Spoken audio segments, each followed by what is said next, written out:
The Duke's finger didn't waver. It pointed straight at her, Lysa Hale, the girl holding fabric samples in the corner, the one who wasn't even supposed to be in the room. 10 noble daughters stood frozen in their silk gowns, their carefully rehearsed smiles cracking like cheap porcelain. Lady Seraphine Vale's champagne flute hit the marble floor. The sound echoed through Ironvale Manor like a gunshot. "Her?" someone whispered. Lisa's hands went numb. This wasn't romance. This was execution by spotlight, and she had approximately 30 seconds before every polished predator in that ballroom decided she needed to disappear. If you want to see how an invisible girl survives when the most dangerous man in the province makes her a target, stay with me until the end. Drop a like, comment what city you're watching from. I want to see how far this story travels. Now let's begin. Lysa Hale learned early that being invisible was a survival skill. At 14, she'd perfected the art of walking through a room without disturbing the air. At 17, she could fold herself into corners so completely that her Aunt Meredith would forget she was there and say terrible things about her within earshot. By 21, invisibility had become armor. Not comfortable, but reliable. The problem with armor is you forget you're wearing it until someone rips it off. "Stand up straight," Aunt Meredith hissed, adjusting the collar of Lysa's gray dress for the 4th time. "And for the love of, stop looking at the floor. You're not here to be seen, but you're also not here to look like a kicked dog." They stood in the courtyard of Ironvale Manor, and Lysa was drowning in peripheral vision. Carriages lined the gravel drive like a parade of wealth. Women in jewel-toned gowns floated past, their laughter sharp and calculated. Her cousins, Davina and Portia, preened nearby in matching emerald silk, their chins tilted at angles that screamed, "Notice me." Lysa was wearing wool, serviceable, forgettable wool. "You remember why you're here?" Aunt Meredith's fingers dug into Lysa's shoulder. "To carry your shawl. To hold Portia's train. To stay in the background." "Exactly." Meredith's smile was thin. "This is a selection, not charity. Duke Alaric Thornfield is choosing a wife from the finest families in the province. You are here to assist. That is all." Lysa nodded. She was good at nodding. The manor doors opened, and a steward in black livery stepped forward. "The Duke will receive you now." The crowd surged forward like water through a broken dam. Lysa let herself be pulled along, clutching the small case of sewing supplies she'd been told to bring, in case Portia's hem tore, in case Davina's bodice needed emergency alteration, in case the world decided to remind Lysa exactly what she was worth. The ballroom stole her breath. Crystal chandeliers hung like frozen constellations. The floor was white marble veined with gold, polished so thoroughly that Lysa could see the ghost of her reflection stumbling across it. Tall windows framed the northern hills, where Ironvale's forests stretched dark and endless. A massive fireplace dominated the far wall, flames roaring despite the mild spring weather. And in front of that fireplace stood Duke Alaric Thornfield. Lysa had heard the stories. Everyone had. He was 32, which might as well have been ancient in marriage terms. He'd inherited the duchy at 19 after his father's sudden death. Some said murder, though no one proved it. He'd spent the next decade consolidating power, crushing rivals, and building a reputation that made merchants nervous and nobles obedient. He didn't attend social functions. He didn't smile. He negotiated trade agreements like military campaigns, and treated diplomacy like a knife fight in a dark alley. Looking at him now, Lysa understood why people whispered. He wasn't handsome in any soft way. His face was all hard angles, sharp jaw, blade-straight nose, dark eyes that didn't blink enough. His black coat fit like it had been sewn onto him, no wrinkle, no weakness. His hair was dark and severely combed back, exposing a forehead that looked permanently locked in calculation. He stood with his hands clasped behind his back, utterly still, watching the women file in like he was counting inventory. "Welcome," he said. His voice was low, controlled, the kind of tone that made you lean forward to hear it. "I appreciate your attendance." No one spoke. The 10 selected noble daughters formed a semicircle in front of him, a rainbow of ambition and desperation. Lysa recognized most of them. Lady Seraphine Vale, blonde and lethal, from the southern estates. Lady Isadora Cross, whose father owned half the shipping lanes. Lady Beatrice Asher, whose family tree was so old it had roots in 3 kingdoms. These weren't just women. They were alliances wrapped in perfume. Lysa edged toward the wall, trying to find her corner, her safe space. Aunt Meredith had positioned herself near a cluster of matrons, already whispering. Portia and Davina stood among the candidates, their faces arranged in expressions of demure interest that probably took hours to practice. "I won't waste your time with pleasantries," Duke Alaric continued. "This gathering is not about romance. It's about compatibility. I need a wife who understands the responsibilities of this position. Someone intelligent, someone resilient, someone who can survive you," Lysa thought, and immediately felt guilty for it. "Over the next 2 weeks, you will stay here as guests. I will speak with each of you individually. I will observe, and at the end, I will make my choice." Lady Seraphine took a single step forward, a move so smooth it looked choreographed. "Your Grace, we are honored by your consideration. I'm certain I speak for all of us when I say we look forward to proving ourselves worthy." Her voice was honey over stone. Practiced. Perfect. Alaric's gaze slid over her without acknowledgement and moved to the next woman, then the next. He studied each face for exactly 3 seconds, Lysa counted, before moving on. Clinical. Efficient. "You will be shown to your rooms," he said. "Dinner is at 7. Do not be late." He turned toward the door. And then he stopped. It happened fast, faster than Lysa could process. His head turned slightly, just enough that she saw his profile shift. His eyes, dark and unreadable, locked onto something across the room, onto her. Lisa's stomach dropped. She was standing half behind a marble pillar, the sewing case clutched to her chest, practically vibrating with the effort of not existing, but he was looking directly at her, not through her, not past her, at her. "You," he said. Every head in the ballroom turned. Lisa's mouth went dry. "Me?" "Yes, you." He took 3 steps forward, and the entire room seemed to inhale. "What is your name?" Her brain went blank. Completely, utterly blank. "Lysa," she managed. "Lysa Hale." "And you are here as a candidate?" "No." The word came out too fast, too sharp. I'm just here to assist. I wasn't invited to—" "She's my niece," Aunt Meredith interrupted, stepping forward with a smile that didn't reach her eyes. "She accompanied us to help with the girls' wardrobes. She's very skilled with the needle." Alaric didn't look at Meredith. He kept his eyes on Lysa. "Skilled with a needle," he repeated, like he was tasting the words. "Yes, Your Grace. She's from a modest background. Her mother was a seamstress. We brought her along for practical reasons, not— I choose her." The silence that followed was the kind that breaks bones. Lysa heard the words, but they didn't make sense. They couldn't make sense. "I'm sorry?" Meredith's voice cracked.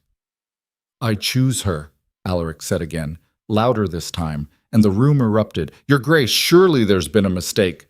This is absurd. She's not even on the list." Lady Seraphine's voice cut through the chaos like a blade. "Your Grace, with all respect, this girl is not of noble birth. She has no training, no breeding, no family name worth mentioning. Surely you cannot be serious." Alaric turned to her, and the temperature in the room dropped 10 degrees. "Are you questioning my decision, Lady Vale?" Seraphine's jaw tightened, but she dipped into a curtsy. "Of course not, Your Grace. I simply wish to ensure you have all the information. I have enough." He looked back at Lysa, and she felt pinned, like an insect under glass. "Miss Hale, you will stay. The rest of you may remain as well, if you wish to compete. But understand this. My interest is already declared." Lysa couldn't breathe, couldn't think. Her hands were shaking so badly that the sewing case slipped from her grip and clattered to the floor. Needles scattered across the marble like tiny silver accusations. "Your Grace," she whispered, barely audible. "Don't understand." "You will?" He gestured to the steward. "Show Miss Hale to the East Wing, the Rose Suite." "The Rose Suite?" The steward's composure cracked for half a second. "But, Your Grace, that's—" "I'm aware of what it is." Alaric's tone left no room for argument. "Do it!" The steward bowed. "At once." Alaric turned and walked out of the ballroom without another word, his bootsteps echoing long after he disappeared. The moment the door closed, the room exploded. "This is a farce. She probably bribed someone. Look at her dress. She can't even afford—" Lysa stood frozen in the center of the storm, her pulse hammering in her ears. She could feel their eyes on her, hungry, hateful, dissecting. Aunt Meredith grabbed her arm hard enough to bruise. "What did you do?" she hissed. "Nothing. I didn't do anything." "Don't lie to me. Did you speak to him before this? Did you arrange something?" "I've never met him in my life." Portia appeared at Meredith's elbow, her face flushed. "Mother, make her leave. She's going to ruin everything." "I can't make her leave now, you idiot. He chose her." Meredith's grip tightened. "Which means you're going to smile, keep your mouth shut, and not embarrass this family more than you already have. Do you understand me?" Lysa nodded, numb. The steward cleared his throat. "Miss Hale, if you'll follow me." She moved like a puppet, her legs barely responding. The other women parted as she walked through them, their whispers trailing her like smoke. Lady Seraphine's eyes were ice and murder. The hallway was cooler, quieter. Lisa's footsteps sounded too loud on the polished wood. "The Rose Suite hasn't been used in 8 years, the steward said quietly as they climbed a curved staircase. "It was the Duchess's room, the Duke's mother." Lysa stopped. "Then why—" "I don't question His Grace's decisions, Miss Hale. I suggest you don't either." They walked down a long corridor lined with portraits, stern-faced Thornfield staring down from gilded frames. The steward stopped at a carved oak door and pushed it open. The room was breathtaking. Soft pink wallpaper, delicate and faded. A 4-poster bed draped in cream silk. Tall windows overlooking the gardens, where roses climbed trellises in wild abundance. A writing desk, a vanity, a wardrobe that could fit 6 of Lisa's entire wardrobes inside it. "Your belongings will be brought up," the steward said. "Dinner's at 7. A maid will come to help you dress." He left before she could respond. Lysa stood in the center of the room, her heart still racing, her mind a battlefield. What just happened? She walked to the window and pressed her forehead against the glass. Below, in the gardens, she saw movement. Duke Alaric, walking alone down a gravel path, his hands still clasped behind his back.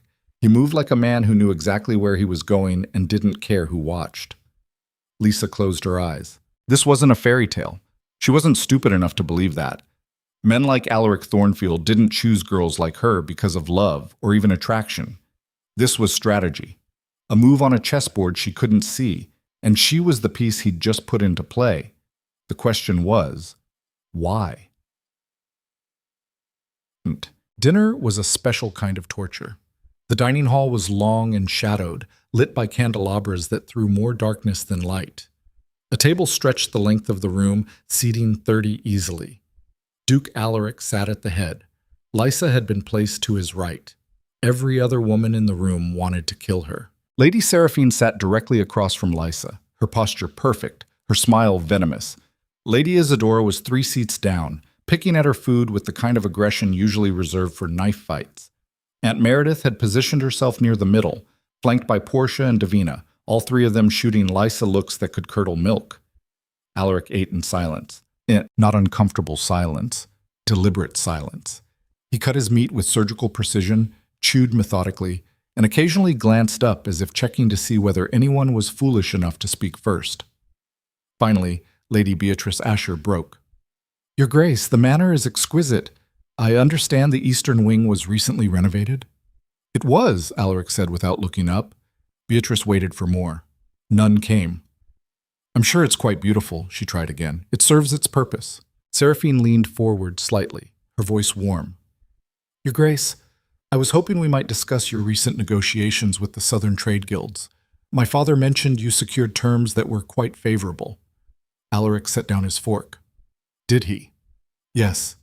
He was impressed." "Your father impresses easily." Seraphine's smile didn't falter, but Lysa saw her knuckles whiten around her wineglass. "Miss Hale?" Lysa nearly choked on her water. "Yes?" Alaric turned to her fully, his dark eyes unreadable. "Do you know anything about trade negotiations?" "No, Your Grace." "Good. Neither do most of the people who talk about them." He picked up his fork again. "Honesty is underrated." Lysa had no idea what to say to that, so she said nothing. Across the table, Seraphine looked like she was chewing glass. The rest of the meal dragged on in painful increments. Lysa pushed food around her plate, too anxious to eat. Every time she glanced up, she found someone staring, calculating, dissecting. plotting.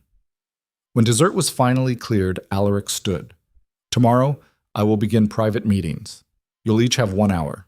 Miss Hale, you're first. 9 o'clock. My study. He left without waiting for a response. The moment he was gone, the room came alive. First, Isadora muttered. Of course she's first. She probably doesn't even know which fork to use, Portia whispered loudly. Lady Seraphine rose gracefully, smoothing her skirts. She walked around the table and stopped directly in front of Lysa. A word of advice, she said quietly, her smile cold. Whatever you think you're doing, stop. You're out of your depth and you're going to drown. The kind thing would be to excuse yourself now before you get hurt. Lysa met her eyes. I didn't ask to be here. And yet here you are. Seraphine tilted her head.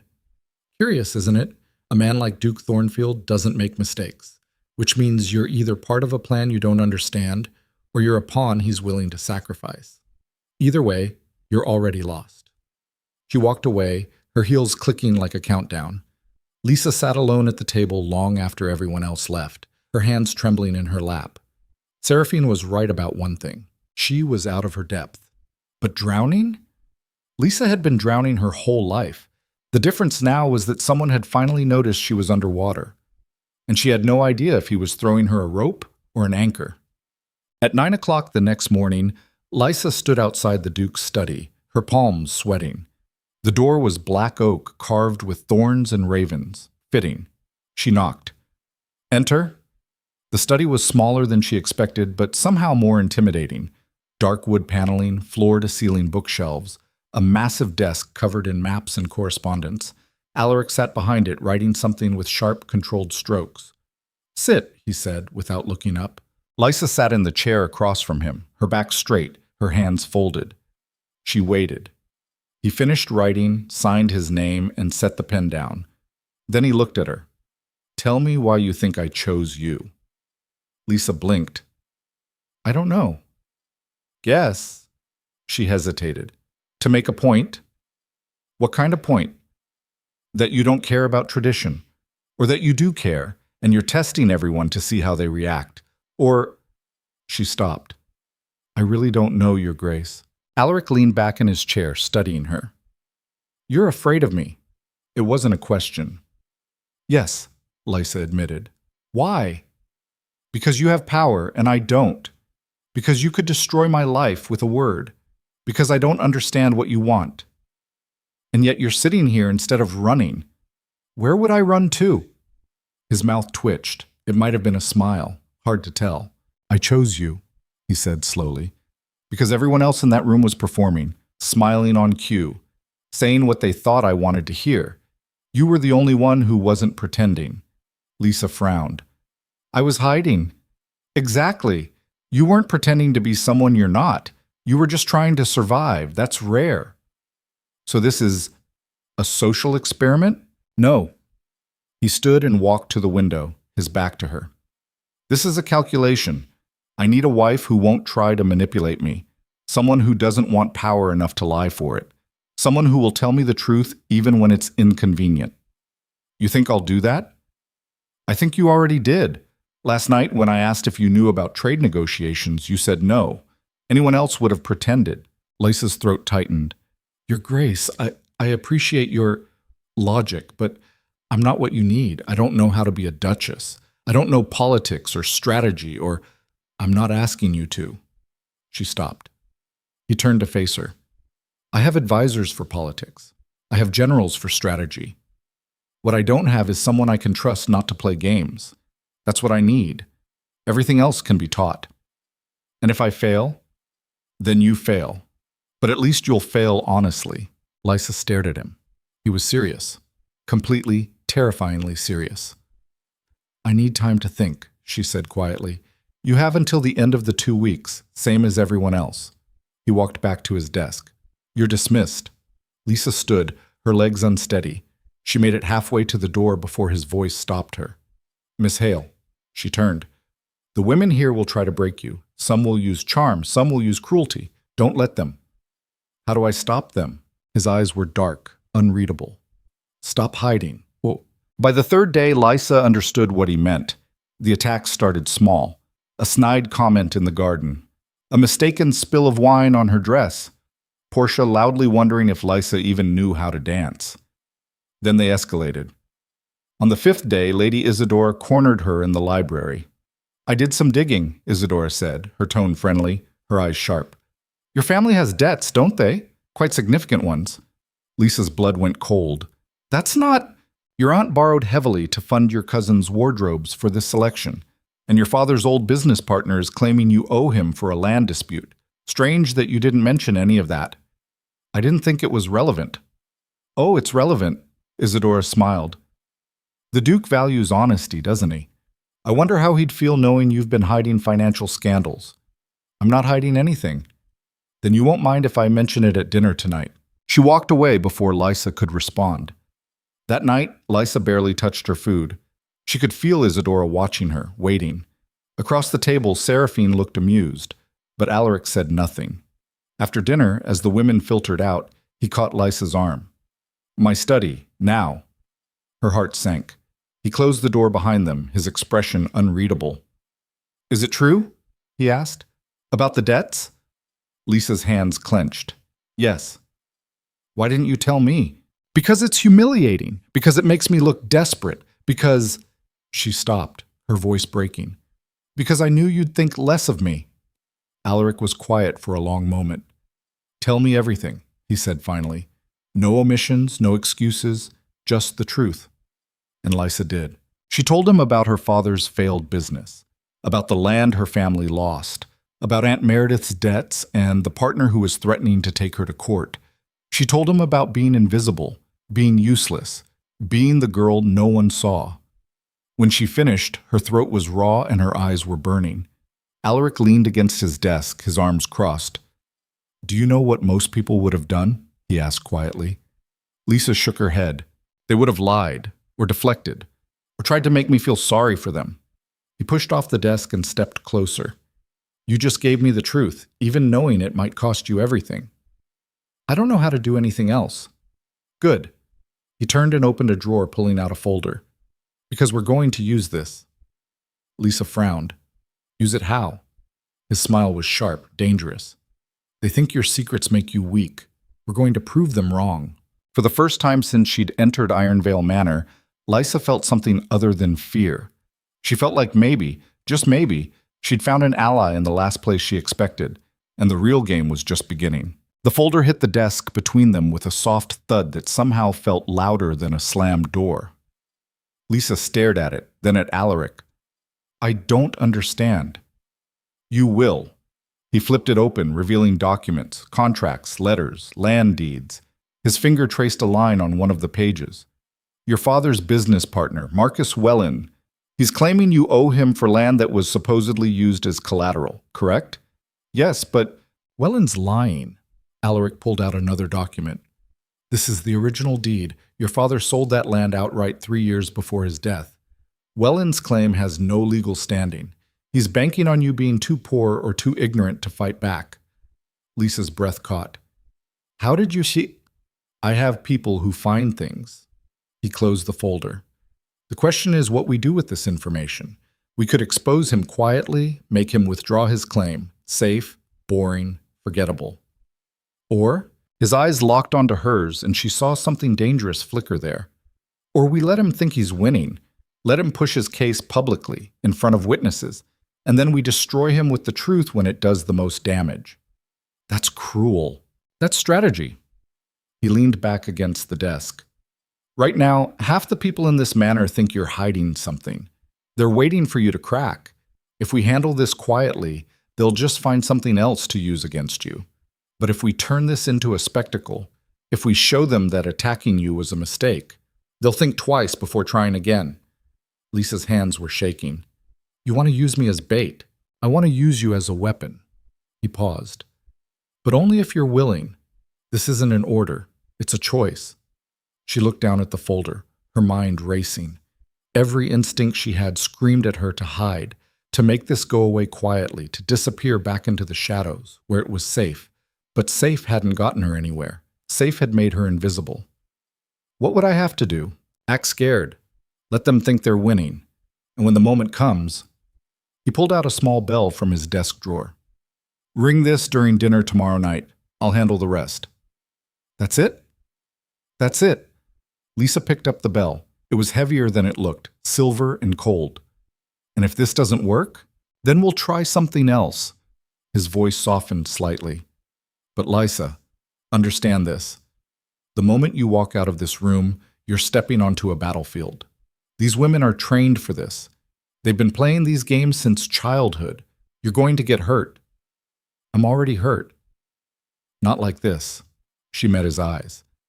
For the first time, she saw something that wasn't calculation. Concern, maybe. Or warning. Why are you helping me? She asked quietly. Because watching you fail serves no purpose.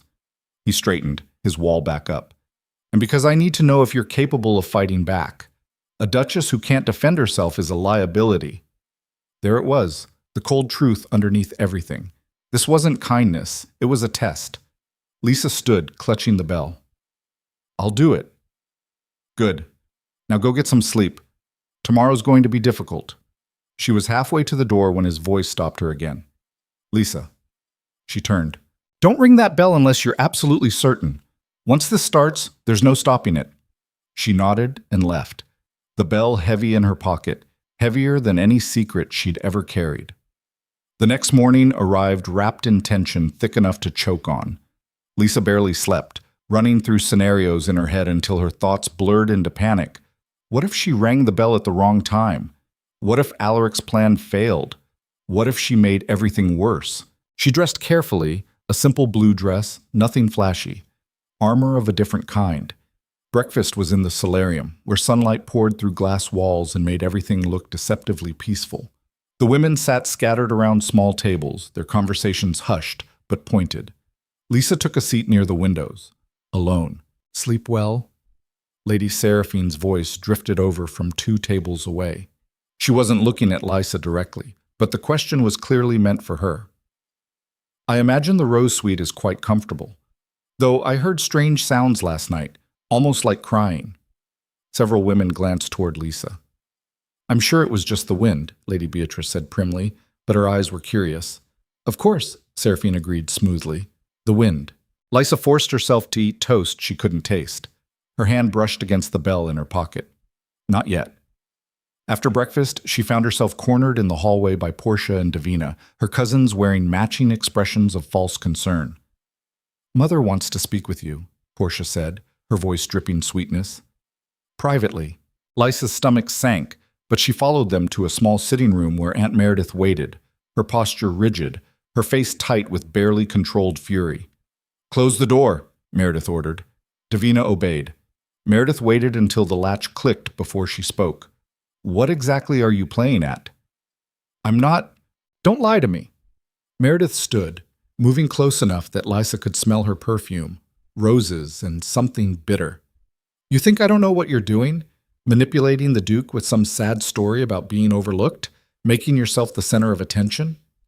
I didn't ask for any of this. No, you just accepted it eagerly enough, didn't you? Meredith's voice dropped to a hiss. You're jeopardizing everything. Portia had a real chance before you showed up in your ugly dress with your pathetic victim act. Mother's right, Portia cut in. You're embarrassing us. Everyone's talking about how the Duke chose some nobody seamstress girl over actual ladies. It makes our whole family look desperate. We are desperate, Lysa shot back before she could stop herself. Or did you forget the debts you forced me to help cover? The dresses I sewed for free so you could impress people who don't even remember your names? Davina gasped. How dare... Enough. Meredith's hand cracked across Lysa's cheek. The room went silent. Lysa's face burned, her eyes watering from shock more than pain. She'd been slapped before. Meredith had a temper. But never here, never where it mattered. You will withdraw from this selection, Meredith said coldly. Tonight at dinner, you will announce that you've realized you're unsuitable for the position and you're returning home. You will apologize to the Duke for wasting his time, and you will do it gracefully, or I swear I will make sure every debt your father left behind lands on your head personally. Do you understand me? You? Lysa touched her cheek, her hand shaking. The bell in her pocket felt like it was burning a hole through the fabric. Do you understand? Meredith repeated. Yes, Lysa whispered. Good. Now fix your face and try not to look like you've been crying. It's unbecoming." They left her there, alone in the sitting room with her stinging cheek and her racing heart. Lysa sat down heavily in a chair, her breath coming in short gasps. She could do it. She could stand up at dinner, say the words, and walk away. Go back to being invisible. Go back to safety. Except it wouldn't be safety, would it? It would be exactly what Seraphine had predicted. Drowning, slowly, for the rest of her life. Her hand closed around the bell. Dinner that night was formal, a prelude to some announcement the Duke was planning to make, according to the whispers. The dining hall was packed with not just the candidates, but also several visiting nobles who'd arrived that afternoon, drawn by gossip like moths to flame. Lysa sat in her usual spot to Alaric's right, her face carefully composed despite the faint bruise darkening her cheekbone. She'd tried to cover it with powder, but makeup had never been her skill. Alaric noticed immediately. His eyes flicked to the bruise, then to Aunt Meredith farther down the table, then back to Lysa. He said nothing, but his jaw tightened almost imperceptibly. The first course arrived, some kind of soup that Lysa pushed around her bowl without eating. Conversations flowed around her, carefully constructed and viciously polite. Then Marcus Welland arrived. He swept into the dining hall like he owned it, a portly man in his 50s with a florid face and too much cologne. The steward announced him, and Alaric stood to greet him with a handshake that looked friendly but felt like a threat. Welland, punctual as always. "Your Grace, thank you for the invitation." Welland's eyes scanned the table and landed on Lysa. His smile widened. "Ah, Miss Hale. What a surprise to see you here." Lysa's blood turned to ice. "You two know each other?" Lady Isadora asked innocently, but her eyes glittered with interest. "Know each other?" Welland laughed, settling into an empty chair near the middle of the table. "The Hale family and I have unfinished business. Quite significant business, actually." "How fascinating," Seraphine murmured. "Do tell." "Well, I hate to bring up unpleasant matters at such a lovely dinner, but—" Welland shrugged apologetically. "Miss Hale's late father owed me a considerable sum. He used a parcel of land as collateral, and when he passed, the debt transferred to his daughter. I've been trying to resolve this quietly, but she's been rather difficult to pin down." The table went silent. Lysa felt every eye turned toward her. Her hand moved to her pocket, fingers closing around the bell. "Not yet. Wait, that sounds complicated," Lady Beatrice said, her tone dripping false sympathy. "I'm sure Miss Hale intends to honor her father's obligations." "I'm sure she does," Welland agreed. "Though I must say, Your Grace, it's rather awkward having this conversation here. I assume Miss Hale would have disclosed such matters before accepting your interest." Alaric's expression remained neutral. "Are you suggesting Miss Hale has been dishonest?" "I'm suggesting that significant debts should be disclosed in any potential marriage arrangement. A matter of honor, you understand." "Of course." Alaric cut a piece of meat with deliberate precision. "Miss Hale, would you like to respond to these allegations?" This was it. The moment. Lysa's hand trembled as she pulled out the bell. It caught the candlelight, flashing silver. She rang it once. The clear, bright sound cut through the whispers like a blade. Alaric set down his fork and stood. "Thank you, Miss Hale. Perfect timing." He walked to a sideboard where the steward waited with a leather portfolio. Alaric took it and returned to the table, his movements unhurried. "Mr. Welland, I appreciate you bringing this matter to everyone's attention," Alaric said pleasantly. "It saves me the trouble of a private conversation. I've had my people look into your claim." Welland's smile faltered slightly. "Your Grace, there's no need to involve. This is the deed to the land in question." Alaric pulled out a document and laid it on the table where everyone could see. Signed by Lysa's father, Thomas Hale, selling the property outright to one Richard Moss. The sale was completed 3 years before Thomas's death, which means— He looked at Welland with eyes like black ice. The land was never used as collateral, because it was no longer his to offer. The color drained from Welland's face. There must be some mistake." "No mistake." Alaric pulled out another document. "This is your claim, filed 6 months ago, stating that Thomas used the land as collateral for a loan taken 8 years ago. Except he didn't own the land 8 years ago. He'd already sold it, which makes your claim not just wrong, but fraudulent." The word hung in the air like a death sentence. "You're trying to extort money from a young woman by exploiting her father's death and her lack of resources to fight back, Alaric continued, his voice still pleasant, still calm. Did you really think I wouldn't check? Welland stood abruptly, his chair scraping. Your Grace, I assure you this is a misunderstanding. Sit down. The command was quiet, but Welland sat like he'd been pushed. Alaric walked slowly around the table until he stood directly behind Welland's chair. Here's what's going to happen.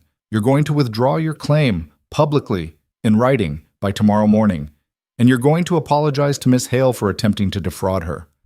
I will, of course. If you don't, I'll have you arrested for fraud and extortion. The evidence is already with my magistrate. Your choice. Welland's hands were shaking. Yes, Your Grace, of course. I apologize for the confusion. Alaric's gaze swept the table, landing on each woman in turn. Let me be very clear. Miss Hale disclosed every financial matter concerning her family to me privately, as was appropriate. She has been nothing but honest. Anyone who suggests otherwise will answer to me personally. Is that understood? Silence. Then nods, one by one, even from Seraphine, though her smile had turned brittle. Excellent. Alaric returned to his seat. Steward, please escort Mr. Welland out. I believe he has paperwork to complete. Welland practically ran from the room.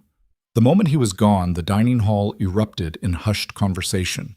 Lysa sat frozen, her heart hammering so hard she thought it might break through her ribs. Alaric leaned toward her slightly, his voice low enough that only she could hear. Well played. I didn't do anything, she whispered back. You rang the bell at exactly the right moment. You trusted me when you had every reason not to. That took courage. He picked up his wine glass. And now everyone here knows that attacking you means attacking me. You're not a target anymore.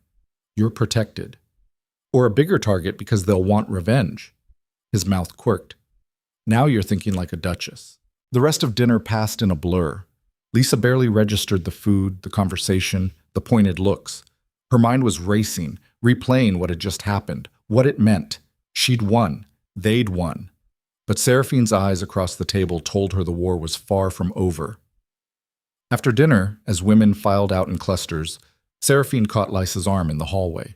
Her grip was firm, but not painful, her smile perfectly composed. A word, Miss Hale. Lysa's stomach tightened, but she nodded. They walked to a small alcove away from the main corridor where shadows pooled thick. That was impressive, Seraphine said, releasing her arm. I underestimated you. I won't make that mistake again. I'm not trying to compete with you. Oh, darling, we're all competing. That's the whole point. Seraphine tilted her head, studying Lysa like she was a puzzle. But you're not like the others, are you? You don't actually want this. Want what? Power. Position. The Duke.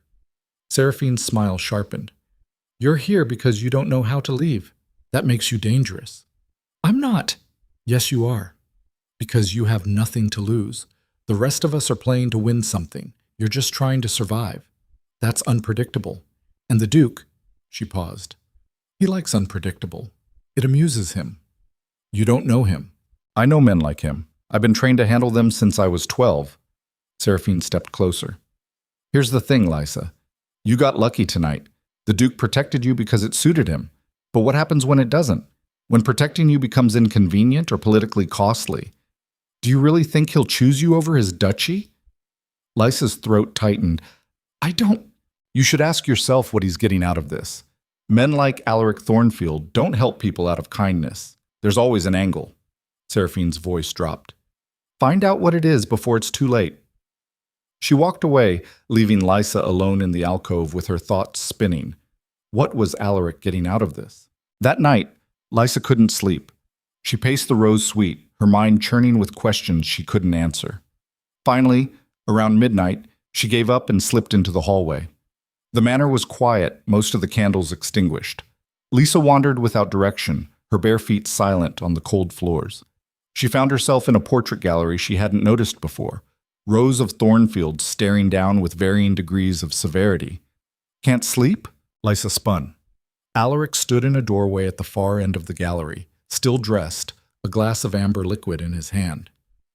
I didn't mean to intrude yet, she said quickly. You're not. He gestured to the portraits. Looking for answers in dead faces? Maybe. He walked toward her slowly. You won't find them there. My family specialized in secrets, not wisdom. Is that why you're nothing like them? What makes you think I'm not? Lysa looked at the nearest portrait, a hard-faced man with Alaric's eyes and none of his control. They look cruel. You look calculating. There's a difference? Cruelty is random. Calculation has purpose. Alaric stopped beside her, studying the same portrait. That's my grandfather. He ruled through fear, killed anyone who threatened him, including family. My father learned from him. He took a drink. I learned from both of them. What did you learn? That fear is expensive. It takes constant maintenance. And eventually, it always fails. He turned to her. You asked why I'm helping you. The truth is I'm not. I'm using you. Lysa's breath caught. For what? To prove a point. That strength doesn't require a title. That intelligence doesn't require training. That the woman who can survive in the shadows is more valuable than the ones who only know how to shine in the light. He set down his glass on a side table. The nobles in this province have gotten comfortable. They think power is inherited, not earned. You're my reminder that they're wrong. So I'm a symbol. You're a disruption, and if you survive it, you'll be invaluable. His eyes held hers. But Seraphine was right about one thing. This will get harder. The deeper you go, the more dangerous it becomes. If you want to leave, now's the time. Lysa thought about going back to her aunt's house, back to being invisible, back to drowning slowly. I'm not leaving. Why not? Because for the first time in my life, people are afraid of me instead of the other way around. She met his gaze, and I like it. Something flickered in Alaric's expression, surprise maybe, or approval. Then hold on to that feeling, he said quietly. You're going to need it. They stood in silence for a moment, surrounded by dead thornfields and living tension. Then footsteps echoed from the corridor, rapid, urgent. A servant appeared, breathing hard. Your Grace, forgive the interruption, but there's been an incident. Alaric's entire demeanor shifted. What kind of incident? Lady Portia Hale, sir. She's claiming Miss Lysa attacked her. Lysa's blood went cold. What? She's in the east parlor with several witnesses. She's quite distressed. Alaric's jaw tightened. He looked at Lysa. Did you? No, I've been here in the gallery. How long? 20 minutes, maybe? I couldn't sleep, so I... Can anyone verify that? Lysa's stomach dropped. You saw me here. I saw you 5 minutes ago. That leaves 15 unaccounted for. He turned to the servant. Where was Lady Portia allegedly attacked? The library, Your Grace. Show me. They moved fast through the corridors, Alaric's long strides forcing Lysa to half-run to keep up. Her mind raced. Portia wouldn't, except she absolutely would. This was Aunt Meredith's doing. It had to be. Revenge for tonight, for Welland, for everything. The east parlor was crowded. Portia sat in a chair, crying dramatically, her dress torn at the shoulder. Aunt Meredith stood beside her, radiating righteous fury. Davina hovered nearby, and several other women had gathered. Lady Isadora, Lady Beatrice, even Seraphine watching with calculating interest. Your Grace, Meredith said the moment Alaric entered. Thank goodness, my daughter has been assaulted. By whom? Alaric's voice was ice. By her. Portia pointed a shaking finger at Lysa. She attacked me in the library. She tore my dress and threatened me. That's not true, Lysa said, but her voice sounded weak even to her own ears. Where were you tonight? Alaric asked her directly. I told you, the portrait gallery. Before that? My room. I couldn't sleep. Did anyone see you leave your room? Lysa's throat closed. No. There, Meredith said triumphantly. No alibi. Your Grace, this girl has been unstable since she arrived. Tonight's humiliation of Mr. Welland clearly pushed her over the edge. She's jealous of Portia's grace and breeding, and she lashed out. I didn't touch her. Then explain this. Portia held up her torn sleeve. Explain the bruises on my arm. She pulled back her sleeve, revealing dark marks that looked suspiciously like fingerprints. Alaric studied the bruises, his expression unreadable. Those are fresh. Of course they're fresh, Meredith snapped. It just happened. Show me the library. They moved as a group. Alaric, Lysa, Portia, Meredith, and several witnesses. The library was on the ground floor, its shelves stretching toward a vaulted ceiling. A lamp was overturned near a reading chair, books scattered on the floor. "This is where it happened," Portia said, her voice trembling. "She came at me from behind." "Stop," Alaric ordered. He knelt beside the overturned lamp, studying it. Then he stood and walked to the books, picking one up. "These are from the top shelf, the history section." "So?" Meredith demanded. "So, Lady Portia is, what, 5.5 feet tall? These shelves are 8 feet high. How did books from the top shelf end up on the floor during a struggle?" Portia's face flickered. She must have knocked them down. "Lysa is shorter than you. She'd need a ladder to reach them." Alaric's eyes narrowed. "Which means someone staged this scene. Someone tall enough to reach that shelf." The room went silent. Alaric turned to Davina. "You're nearly 6 feet, aren't you?" Davina went pale. "I don't know what you're implying." "I'm implying you helped your sister create a crime that didn't happen." He looked at Portia. "Show me your other arm." "Your Grace, I don't see how—" "Now." Portia hesitated, then pulled back her other sleeve. The arm was unmarked. "Interesting," Alaric said coldly. "Your attacker only grabbed one arm? Not both? Didn't push you, didn't restrain you?" He stepped closer. "Those aren't defensive wounds, Lady Portia. Those are self-inflicted. You pressed your own fingers into your arm to create bruises. Did it yourself, or had your sister do it?" Portia's tears dried up instantly. "That's absurd." "Is it?" "Because the marks are in the wrong position. If someone grabbed you from behind, the thumb would be on top. These have the thumb on the bottom." He turned to Lysa. "Hold out your arm." Confused, Lysa obeyed. Alaric positioned his hand over her forearm without touching it.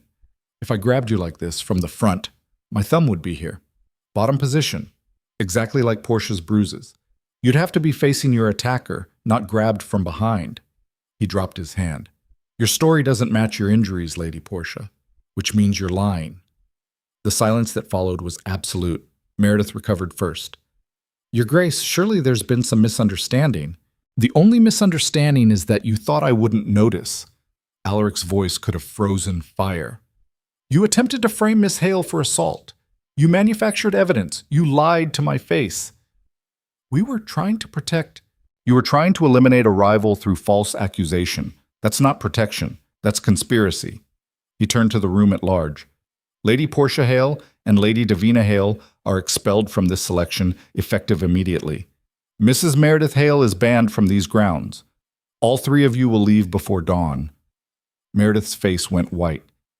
"You can't—" "I can. And I am steward. Escort them to their rooms. Make sure they pack nothing that doesn't belong to them." As the steward moved forward, Portia grabbed her mother's arm. "Do something!" But Meredith was staring at Lysa, her expression pure venom. "This is your fault, all of it." "No," Alaric said quietly.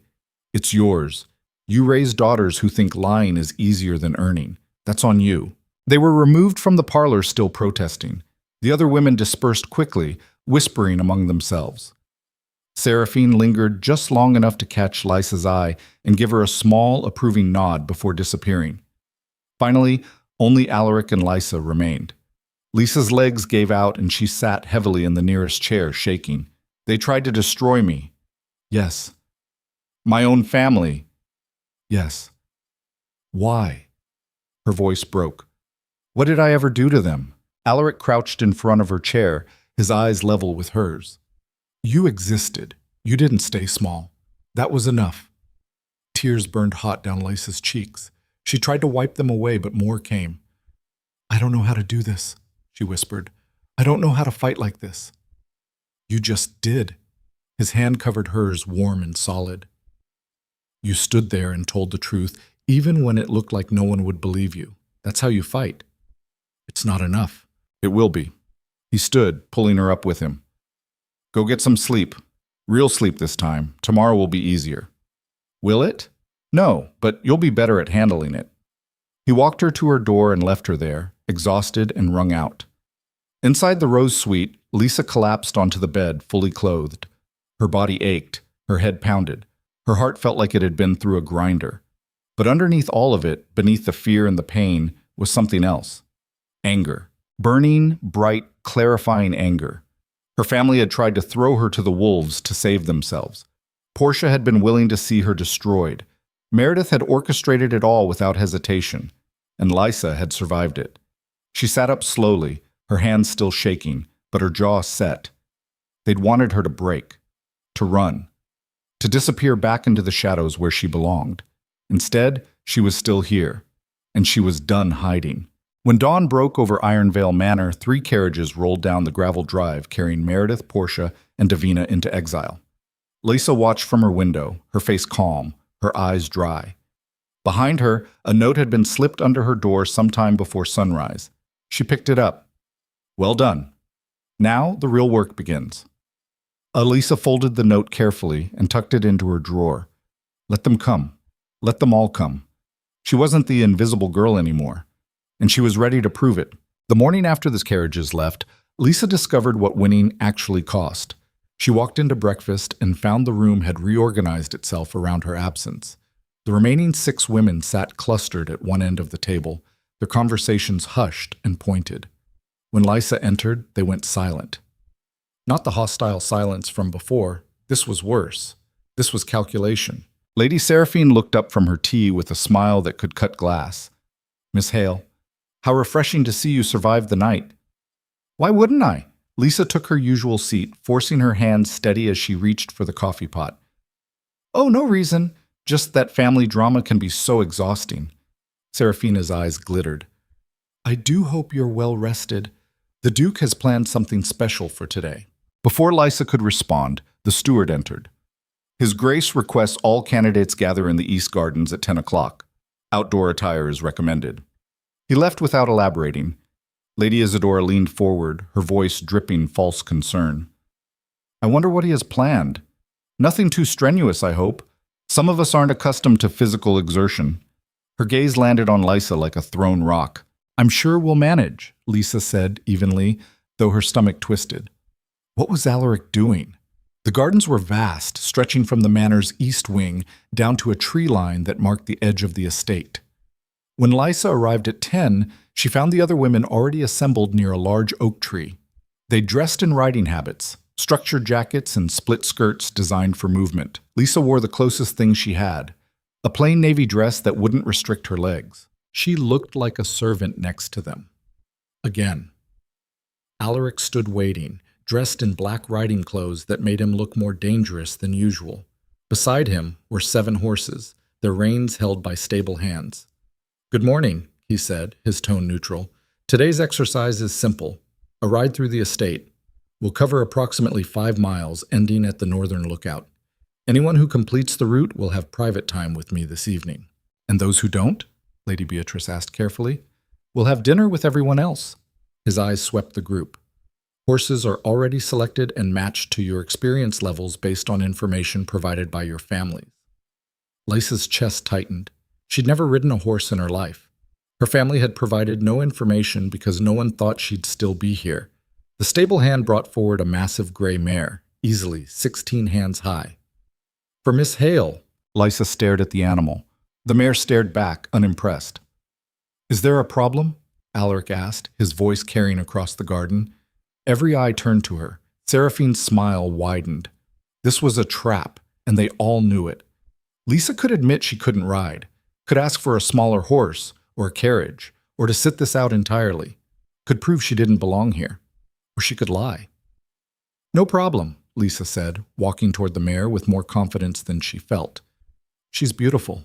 The stable hand gave her a strange look but helped her mount. Lysa gripped the reins, her heart hammering. The ground looked very far away suddenly. Alaric swung onto a black stallion with the ease of someone who'd been riding since childhood. We leave in 5 minutes. Stay on the main path. Don't push your horses beyond their limits. If you get into trouble, signal and a groom will assist you. He said it looking directly at Lysa. She lifted her chin and said nothing. The ride started well enough. The path was wide and clear, winding through manicured gardens before entering the woods. The mare moved with steady confidence, and Lysa focused on not falling off. She watched the other women, tried to mimic their posture, their hand positions. Lady Isadora rode beside Seraphine at the front, both of them moving like they'd been born on horseback. Lady Beatrice and two others kept a middle pace. Lysa brought up the rear, her muscles already aching from gripping too hard. Alaric rode ahead, not looking back. They were 15 minutes in when the path began to climb. The woods grew denser, the ground rougher. Lisa's mare stumbled slightly on a root, and Lysa's stomach lurched. She tightened her grip on the reins, too tight. The mare tossed her head, annoyed. "Easy," Lysa whispered, trying to remember if that's what people said to horses. Easy. The mare settled, but Lisa's confidence didn't. Ahead, the group had spread out. Seraphine and Isadora were nearly out of sight. The middle group was visible through the trees, and Alaric had stopped. He sat motionless on his stallion at a fork in the path, waiting. As Lysa approached, he turned slightly. "You've never ridden before." It wasn't a question. Lysa considered lying again, but the truth was written all over her white-knuckled grip and awkward posture. "No." "Why didn't you say so?" "Because then I'd look weak." "You look weak now. You're holding the reins like you're strangling them. Your mare is getting irritated." "I'm doing my best." "Your best is going to get you thrown." He guided his stallion closer. "Loosen your grip. The reins are for communication, not control. Trust the horse to do the work." "I don't know how to trust a horse." "Then you're going to have a miserable ride." He paused. "There's a shorter route. Takes you straight to the lookout, cuts off 2 miles. Less time to fall." It was an out, a way to save face and still finish. "The others took the main path," Lysa said. "So?" "So I'm taking it too." Something shifted in his expression, frustration maybe, or respect.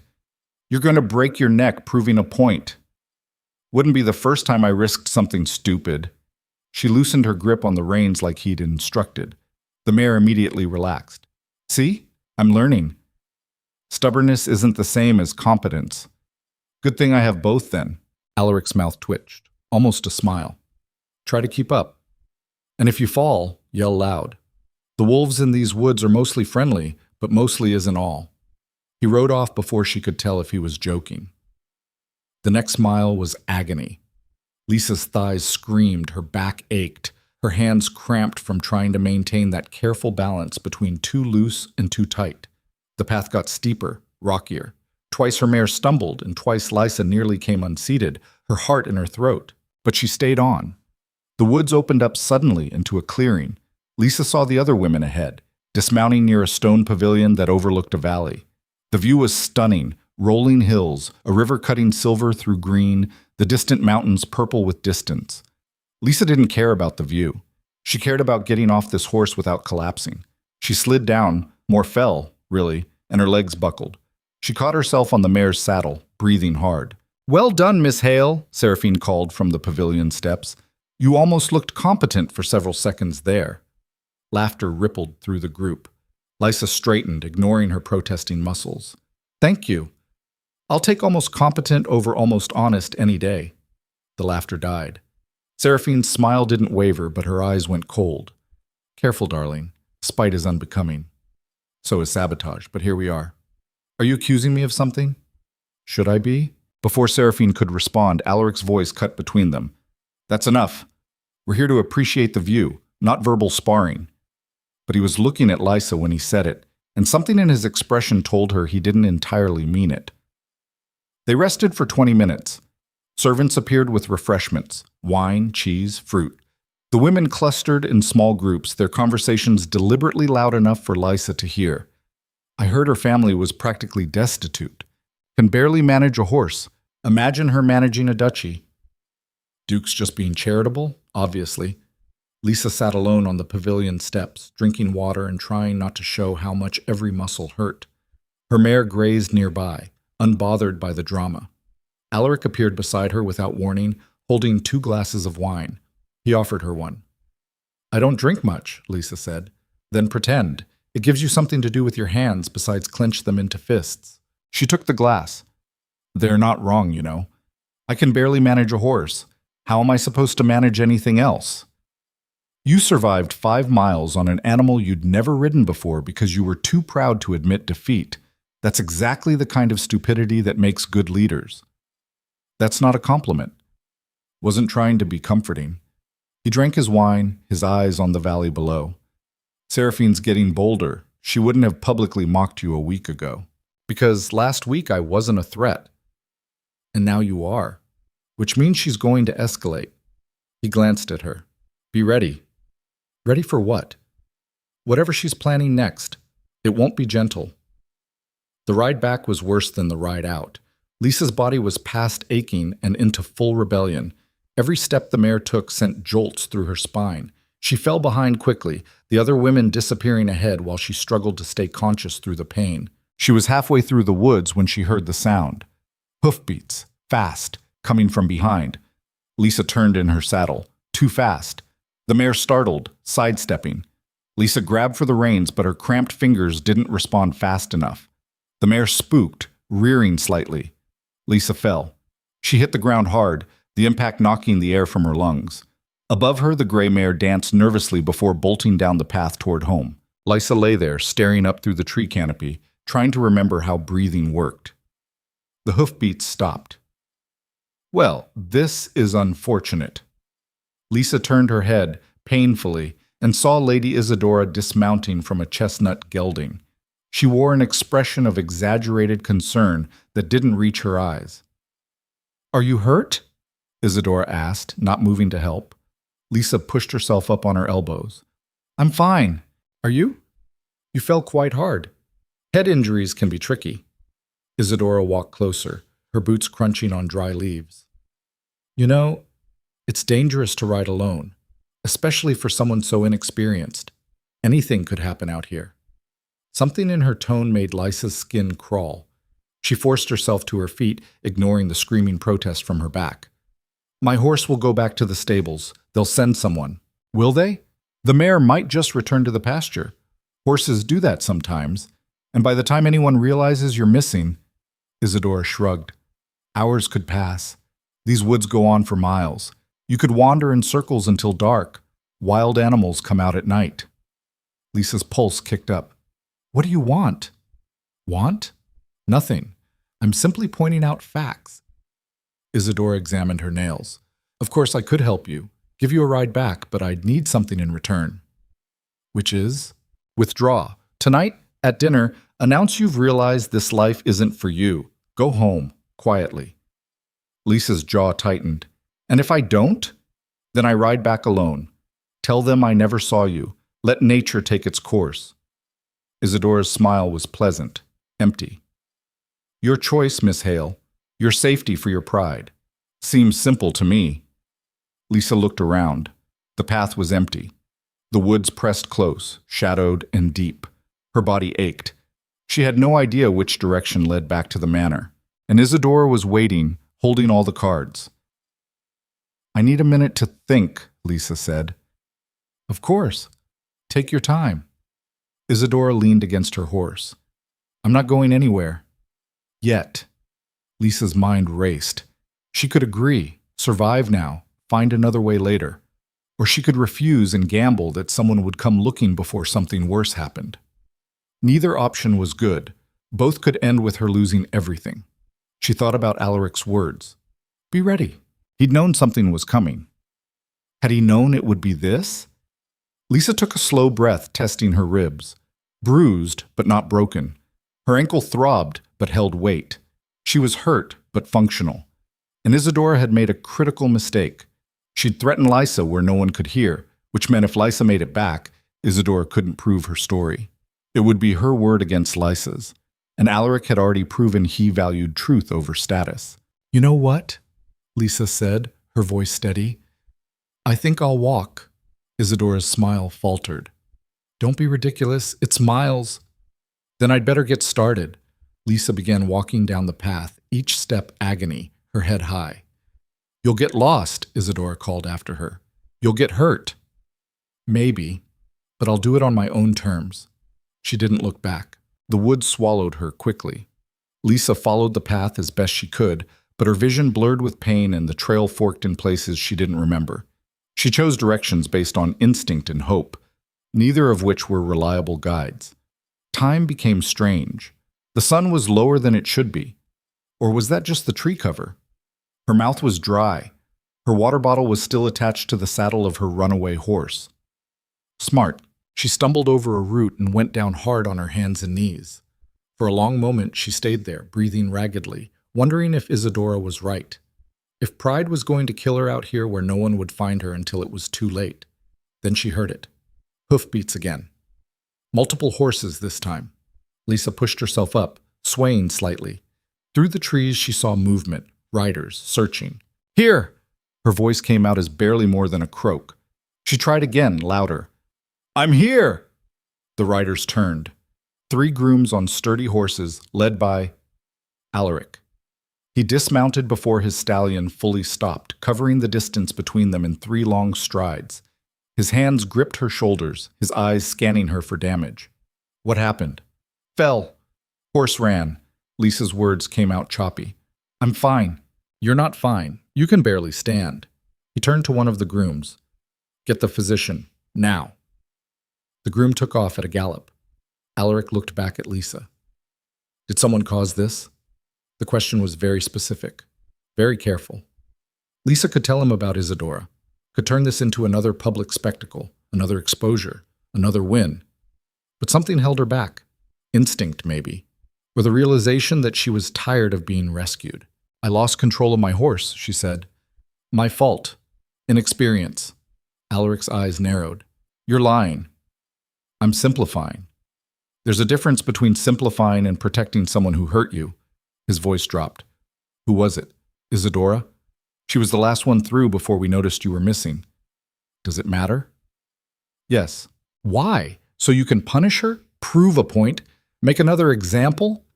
Lysa pulled free of his grip, wavering but standing. "I'm not a child who needs constant defending. I fell off a horse. It happens." "Not like this, it doesn't." "Then maybe I'm just that incompetent."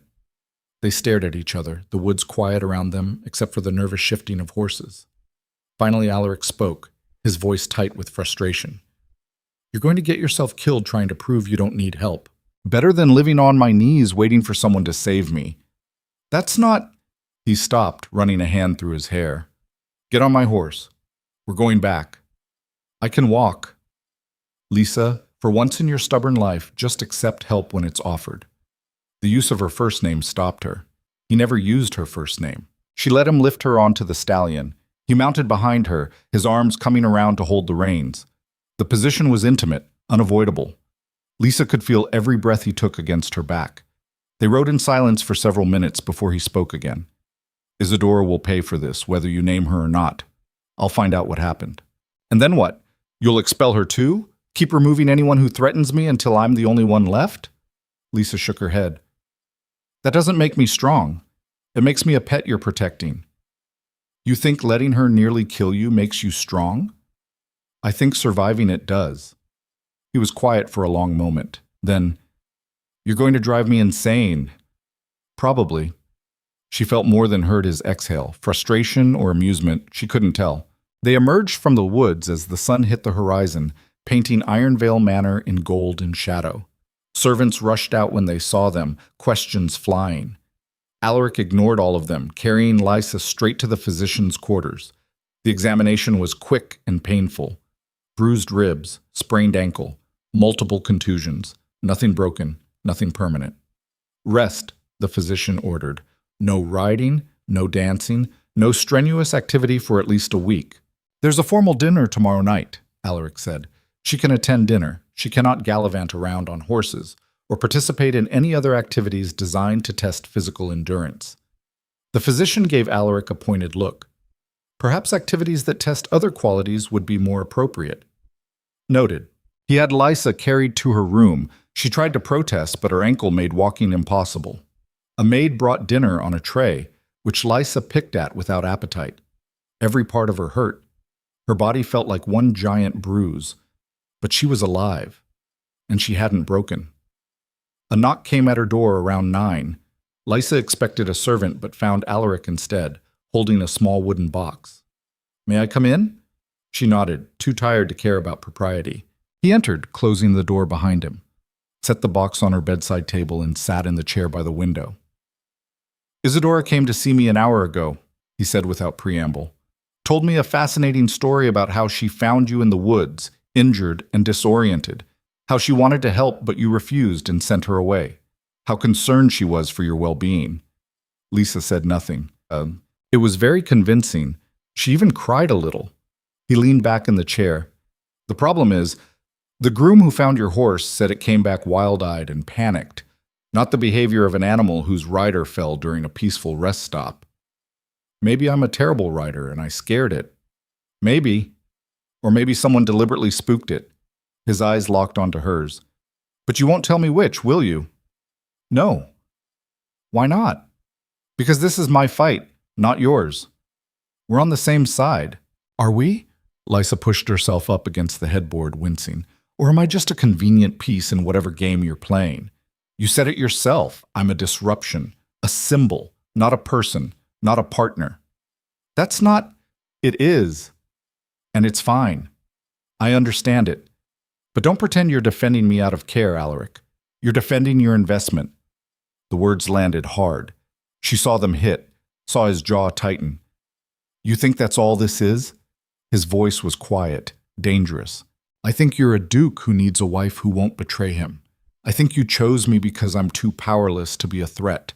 And I think you're helping me because it suits your purposes. Lysa met his eyes. Am I wrong? He stood abruptly, pacing to the window. For a long moment he was silent, his back to her. No, he said finally. You're not wrong. That's how it started. And now? Now I don't know. He turned to face her. Now you're the only person in this entire manor who looks at me like I'm human instead of a title. The only one who challenges me instead of performing for me. The only one who'd rather walk 5 miles through dangerous woods than compromise her principles. He moved closer to the bed. So no, it's not just investment anymore. And that terrifies me. Lysa's breath caught. Why? Because caring about someone makes them a liability, a weakness others can exploit. His expression was raw, unguarded. My father taught me that. Every person you love is a weapon someone else can use against you. That's a terrible way to live. It's kept me alive. Alive isn't the same as living. He laughed, sharp and humorless. Now you sound like a philosopher. Now you sound scared. The accusation hung between them. Alaric's hands clenched at his sides. I am scared, he admitted quietly. Because the smart thing to do is send you home before someone uses you to destroy me. The strategic thing is to choose Seraphine or Beatrice, someone whose family brings political advantages, someone trained for this role, someone who won't make me question every decision. Then why don't you? Because I don't want to. The words came out frustrated, almost angry.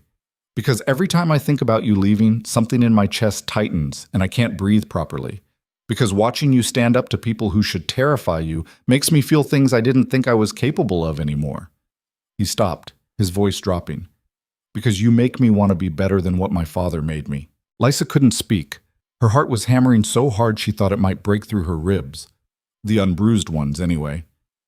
That's the truth, Alaric said. The whole truth. And now you have power over me whether you want it or not. She found her voice. I don't want power over you. Then what do you want? The question was so open, so vulnerable, that for a moment Lysa forgot how to answer. What did she want? A week ago she would have said safety, invisibility, survival. Now, I want someone to choose me because they actually see me, she said quietly. Not because I'm useful or convenient or symbolic, because they know who I am, all of it, the broken parts and the stubborn parts and the parts that don't fit anywhere. And they choose me anyway. I see you. Do you? Or do you see what I could be if I survive all this? Alaric moved to the edge of the bed, close enough that she could see the exhaustion in his eyes, the weight he carried. I see a woman who fell off a horse and walked 5 miles rather than compromise herself, he said. I see someone who's been beaten down her entire life, but still has the courage to stand in a room full of people who hate her and refuse to apologize for existing. I see someone who looks at a duke and sees a man. His hand covered hers. I see you, Lysa, exactly as you are, and it scares me senseless. Lysa's throat tightened. She turned her hand over, threading her fingers through his. I'm scared too, she whispered. Good. At least we're both terrified together. They sat like that for a moment, hands linked, breathing in sync. Then Alaric stood, releasing her hand carefully. Get some sleep. Tomorrow is the formal dinner, and you're going to need your strength. Why? What's happening tomorrow? Seraphine requested an audience with me, private. She has something she wants to discuss that she claims will change everything. His expression hardened. My guess? She's been digging into your past and found something she thinks is damaging. Lisa's stomach dropped. Like what? I don't know, but we're going to find out before she can use it. He picked up the wooden box he'd brought and handed it to her. Open this later, when you're alone. What is it? Insurance. He moved to the door. Sleep well, Lysa. He left before she could respond. Lysa waited until his footsteps faded before opening the box. Inside was a stack of documents. Legal papers, letters, deeds. She recognized some of the names. Others were unfamiliar. But at the bottom was a note in Alaric's sharp handwriting. Your father left you more than debts. He left you leverage. The trust is real, and it's worth more than Seraphine's entire estate. She doesn't know yet, but she will soon. When she makes her move, don't panic. We'll use this to end her. Lysa read the note 3 times, her hands shaking. A trust. Her father had left her a trust. She shuffled through the documents, barely understanding the legal language but catching phrases. Inheritance held in escrow. Released upon majority or marriage. Estimated value, £40,000. £40,000. She came from nothing. She'd spent her whole life being told she was nothing, and her father had left her a fortune. Lysa pressed the papers to her chest, tears streaming down her face. Not sad tears. Something else. Relief, maybe. Vindication. Her father had seen her, had known she'd need this, had tried to protect her even from beyond death. She wasn't worthless. She never had been. Lysa fell asleep with the document still clutched to her chest, Alaric's note folded carefully beneath her pillow. Tomorrow, Seraphine would make her move, and Lysa would be ready. The formal dinner was exactly as terrible as expected. Every woman wore her finest gown, silks and satins and jewel tones, jewelry that cost more than Lisa's entire life. Lysa wore a deep blue dress she'd altered herself, simple but elegant. Her ankle was wrapped tight, her ribs taped. Moving hurt, but she moved anyway. The dining hall had been transformed, crystal everywhere, candles by the hundreds, musicians in the corner playing something soft and ominous. Alaric sat at the head of the table in black formal wear that made him look like death personified. Lysa was placed at his right again. Seraphine was directly across from her, wearing red like a declaration of war. The first 3 courses passed in tense silence.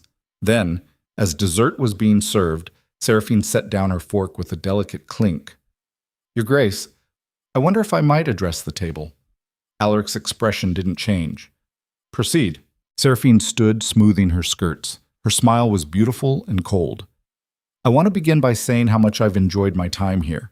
The hospitality has been exceptional, and getting to know my fellow candidates has been illuminating. Her eyes flicked to Lysa. Which brings me to a difficult matter, one that I've struggled with whether to raise, but my conscience won't allow me to remain silent. Here it comes, Lysa thought. She kept her face calm, her hands steady in her lap. Miss Hale has presented herself as a woman of humble means but honest character, and I'm sure that's partly true. However, I've recently uncovered information that suggests she's been less than forthright about her family's financial situation. How so? Alaric's voice was neutral, bored almost. There's a trust, a substantial trust, held in Miss Hale's name, approximately £40,000. Seraphine paused for effect. It was established by her father before his death and has been held in escrow for years. Miss Hale failed to mention this rather significant asset when she discussed her family's debts. Gasps around the table, whispers erupting. That seems like a relevant detail, Lady Beatrice murmured. Quite relevant, Isidora agreed, her eyes bright with malice. Seraphine turned to Lysa. Can you explain why you withheld this information? Were you planning to claim poverty while sitting on a fortune, or were you hoping the Duke would solve your problems before he discovered you weren't quite as helpless as you appeared? Every eye turned to Lysa, waiting, judging. This was the trap, the moment Seraphine had been building toward. Lysa could feel Alaric's attention on her, heavy and expectant. He knew about the trust. He'd given her the documents. This wasn't a surprise to him, but his expression said, "Your move." Lysa stood slowly, her bruised ribs protesting. She met Seraphine's eyes across the table. "You're right," she said clearly. "There is a trust." Triumph flashed across Seraphine's face. "And you're right that I didn't mention it initially. Would you like to know why?" "Please," Seraphine purred, "enlighten us." "Because until 3 days ago, I didn't know it existed." The whispers stopped. "My father established that trust when I was 8 years old," Lysa continued, her voice steady. "He didn't tell my mother. Didn't tell me. He arranged it through a solicitor who was instructed to contact me only after his death and only after I turned 21 or married. The solicitor died 2 years ago. His replacement has been trying to locate me for months, but I'd moved 3 times since my father passed. The letter finally found me last week." She pulled a folded document from her sleeve. The solicitor's letter, dated 6 days ago.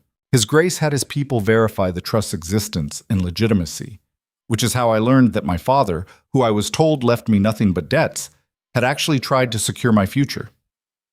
Lysa's voice threatened to break, but she pushed through.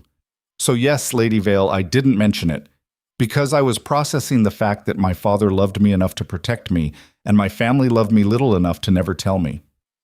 Silence. Complete, total silence. Seraphine's smile had frozen on her face. "That's a convenient story." "It's the truth. Verified by documents, by solicitors, by His Grace's own investigators." Lysa looked at Alaric. "Isn't that right, Your Grace?"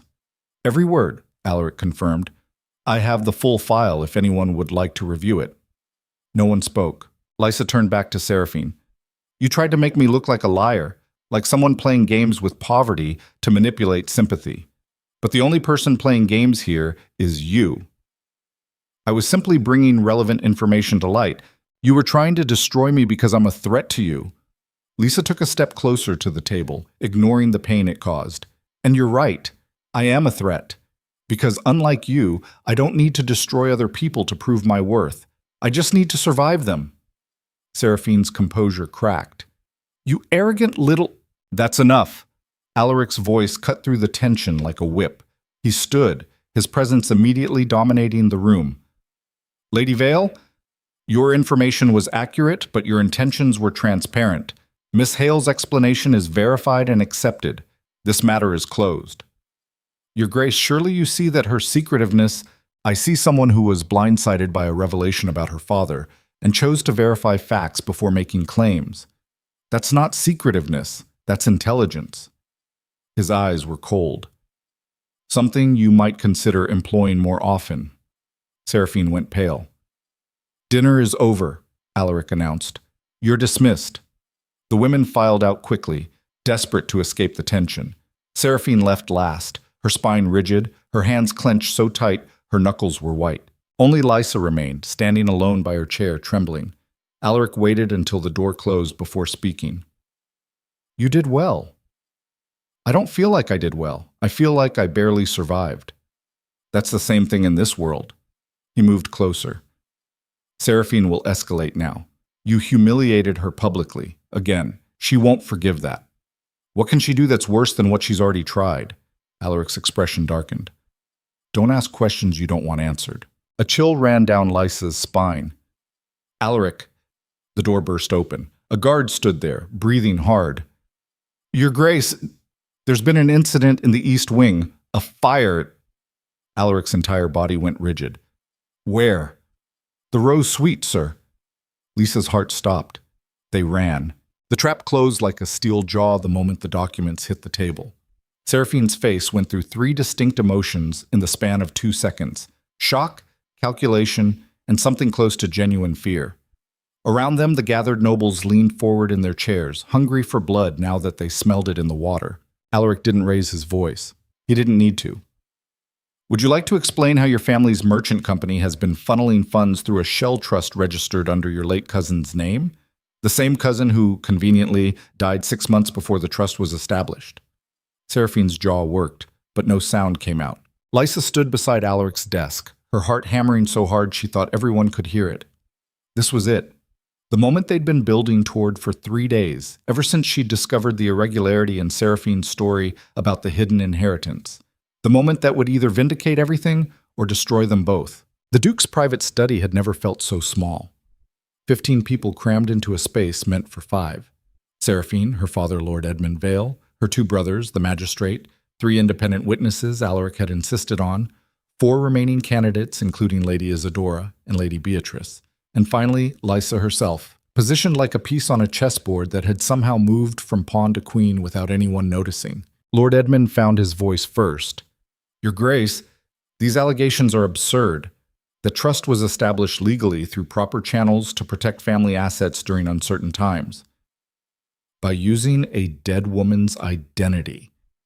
Alaric pulled out another document. "Your niece Catherine died of fever 18 months ago. The trust was registered 14 months ago, which means someone forged her signature, someone who had access to her personal seal." His eyes locked on Seraphine. "Someone like you. You have no proof. I have her seal, the real one, from her estate." He set a small brass seal on the desk with a soft click. "The one used on the trust documents is a copy, slightly heavier, different weight distribution. Your forger was skilled, but not perfect." The silence stretched like wire about to snap. Lysa watched Seraphine's face, saw the exact moment she realized she'd been outmaneuvered. It was almost beautiful in a terrible way. The collapse of a perfectly constructed facade, brick by brick. "This is what you've been protecting," Alaric continued, his voice cutting. "Not some noble secret about land or inheritance. You've been running an illegal financial operation using a dead girl's name to hide assets from taxation and oversight. And when you discovered that Lysa's father had a legitimate trust, a real one, established before his death, you saw an opportunity." He pulled out yet another document, and Lysa recognized it immediately. The paper she'd found buried in the old records, the one that proved her father had set aside money for her education, for her future, before the illness took him. "You were going to claim this was connected to your illegal trust," Alaric said. "Frame Lysa as complicit. Discredit the legitimate trust by association with your fraud. Destroy her while protecting yourself." "That's speculation," Seraphine said, but her voice had lost its edge. "Is it? Because I have a letter from your personal secretary. Former secretary, I should say. She was very cooperative once I explained the alternative was being named as an accomplice." Alaric's smile was sharp enough to cut. "She detailed every instruction you gave her, every forged signature, every falsified record." Lord Edmund stood abruptly, his chair scraping. "Your Grace, my daughter may have made errors in judgment, but surely this doesn't warrant fraud, forgery, attempted defamation of a dead man's legacy." Alaric ticked them off on his fingers. "Those aren't errors in judgment. Those are crimes." "Crimes you're very eager to prosecute," Seraphine said suddenly, her composure cracking into something uglier. "Why? Because some seamstress girl asked you to? Because you need to prove something about choosing the lowest common denominator over actual nobility?" "No." Alaric's voice dropped to something cold and final. "Because you made the mistake of thinking I wouldn't notice, that I'd be too distracted by pretty words and prettier faces to see what was happening in my own province." He walked around the desk, positioning himself directly in front of Seraphine. Lysa had seen him angry before, but this was different. This was controlled fury, the kind that didn't need to shout. "You gambled that I was like my father, like my grandfather, that I'd value breeding over truth, tradition over justice. You were wrong. So you'll destroy my family to make a point?" Seraphine's voice shook. "To prove you're different? I'll destroy your family because they broke the law." He gestured to the magistrate. "The charges are documented. The evidence is substantial. You can either cooperate with the investigation or fight it publicly. Your choice." The magistrate, a thin man with wire spectacles, cleared his throat. "Lord Vale, Lady Seraphine, I'll need you to accompany me to provide formal statements. This matter will proceed to tribunal within the week." "This is insane," one of Seraphine's brothers burst out. "You're taking the word of some nobody over one of the oldest families in the province." "I'm taking the word of evidence." Alaric cut him off. "Documents, witnesses, facts. Miss Hale didn't create this situation. She simply found it. Your sister's choices did the rest." Seraphine looked at Lysa then, really looked at her, and Lysa forced herself not to flinch. There was hatred there, yes, but also something else. Recognition, maybe. the acknowledgement that she'd underestimated her opponent until it was too late. "You won't last," Seraphine said quietly. "Even if you marry him, even if you play Duchess for a year or two, this world will eat you alive." "Maybe," Lysa said, surprised by how steady her voice sounded. "But I'll still be here when you're gone." Seraphine's laugh was bitter. "We'll see." The magistrate and his clerks ushered the Vales out, their protests fading down the corridor. The witnesses filed out next, already whispering among themselves. Lady Isadora paused at the door, looking back at Lysa with an expression that might have been respect or might have been recalculation.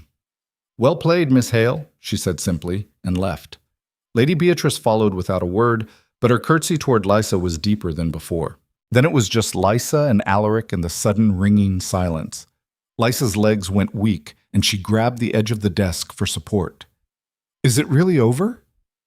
"The tribunal will take weeks, the sentencing longer." Alaric moved to the sideboard and poured 2 glasses of brandy, pressing one into her hand. "But the immediate threat?" "Yes. Seraphine's influence just collapsed. By dinner, everyone in this manor will know she tried to commit fraud and use you as a scapegoat." Lysa took a shaky sip. The brandy burned down her throat, grounding her.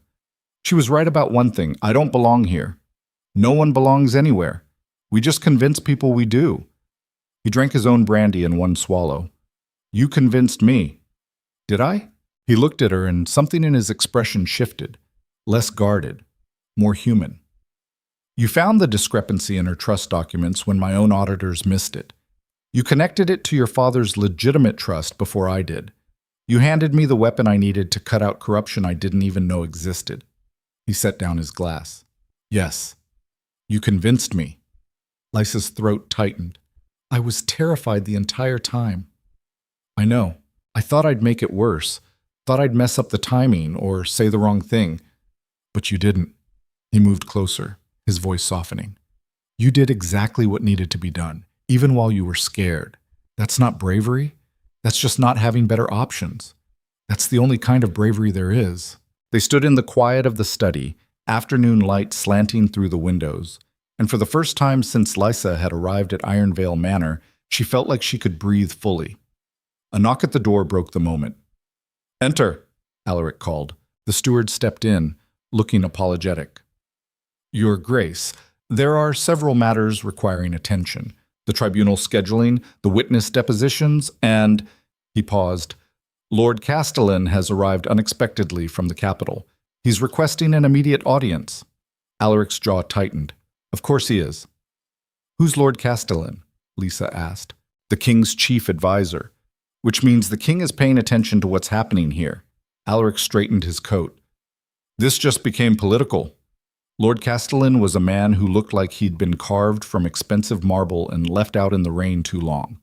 Tall, severe, with silver hair and eyes that missed nothing, he sat in the manor's formal receiving room like he owned it. "Your Grace," he said as Alaric entered, Lysa trailing behind. His gaze flicked to her with obvious dismissal. "I see the rumors are accurate."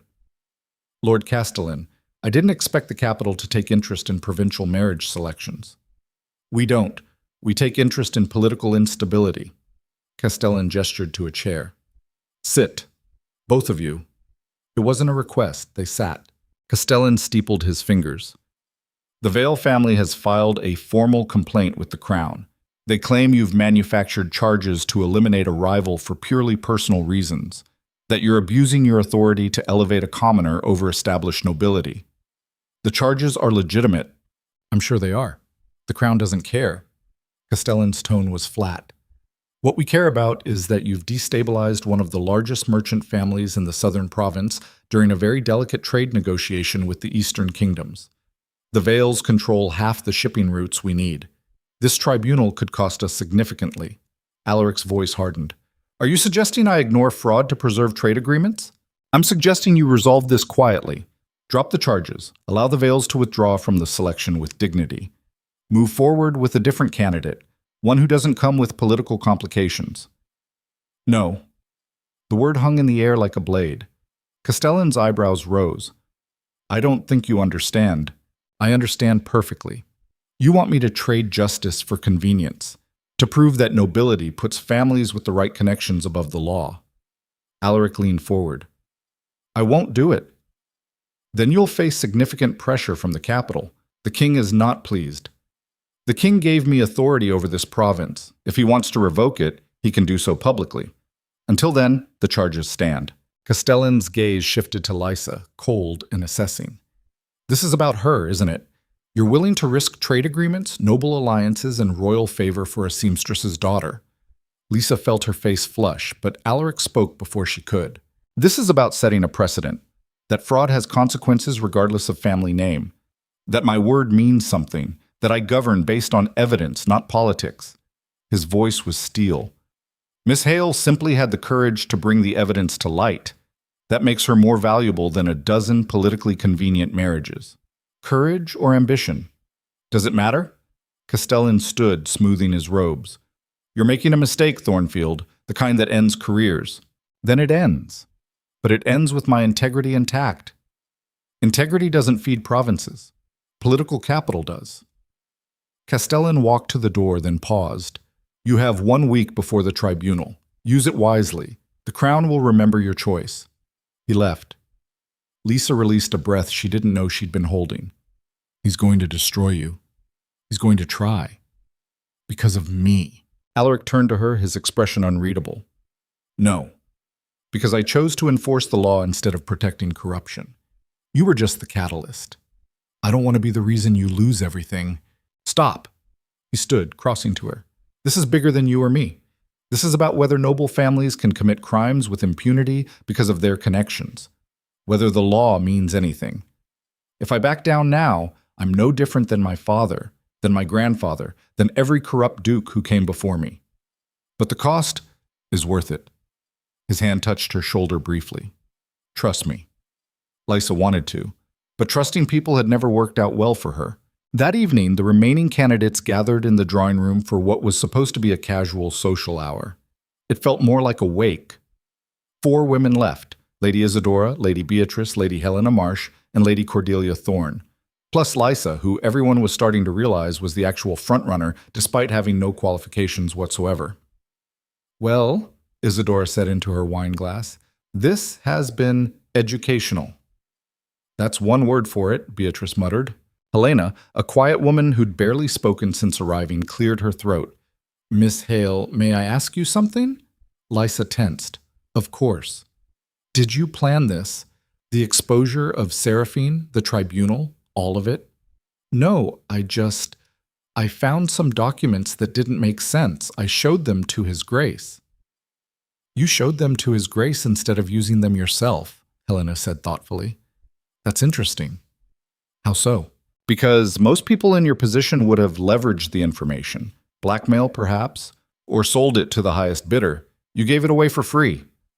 I didn't know what else to do with it, Isadora laughed suddenly. That's what makes it brilliant. You're so far outside the usual games that you don't even know you're winning them.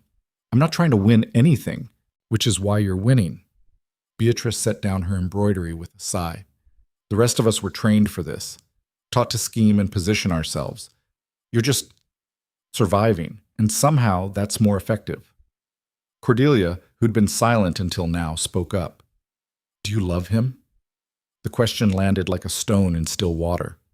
I don't know him well enough to love him, Lysa said honestly, but you trust him. I'm learning to. That's more than most noble marriages have, Cordelia said quietly. My parents were arranged. They tolerate each other. That's considered successful. The room fell quiet. I'll withdraw tomorrow, Helena said suddenly. I thought I wanted to be Duchess, but watching all this, I realized I just wanted security. That's not enough reason to marry someone. Beatrice nodded slowly. I think I will too. My father will be furious, but she looked at Lysa. You actually care about doing the right thing. That's rare. The Duke sees it. I'm not going to compete with that. I'm staying, Isadora said firmly. Not because I think I'll win, but because I want to see how this ends. It's too interesting to walk away from. Cordelia smiled faintly. Same. They drank in companionable silence, and Lysa felt something shift. These women weren't enemies anymore. They were witnesses. People who'd seen her survive things that should have destroyed her and were quietly, grudgingly starting to respect it. It wasn't friendship, but it was something. The week before the tribunal crawled by like torture. Alaric spent every waking hour preparing evidence, coaching witnesses, shoring up legal arguments. Lysa helped where she could, organizing documents, catching inconsistencies, asking questions that made lawyers pause and reconsider their approaches.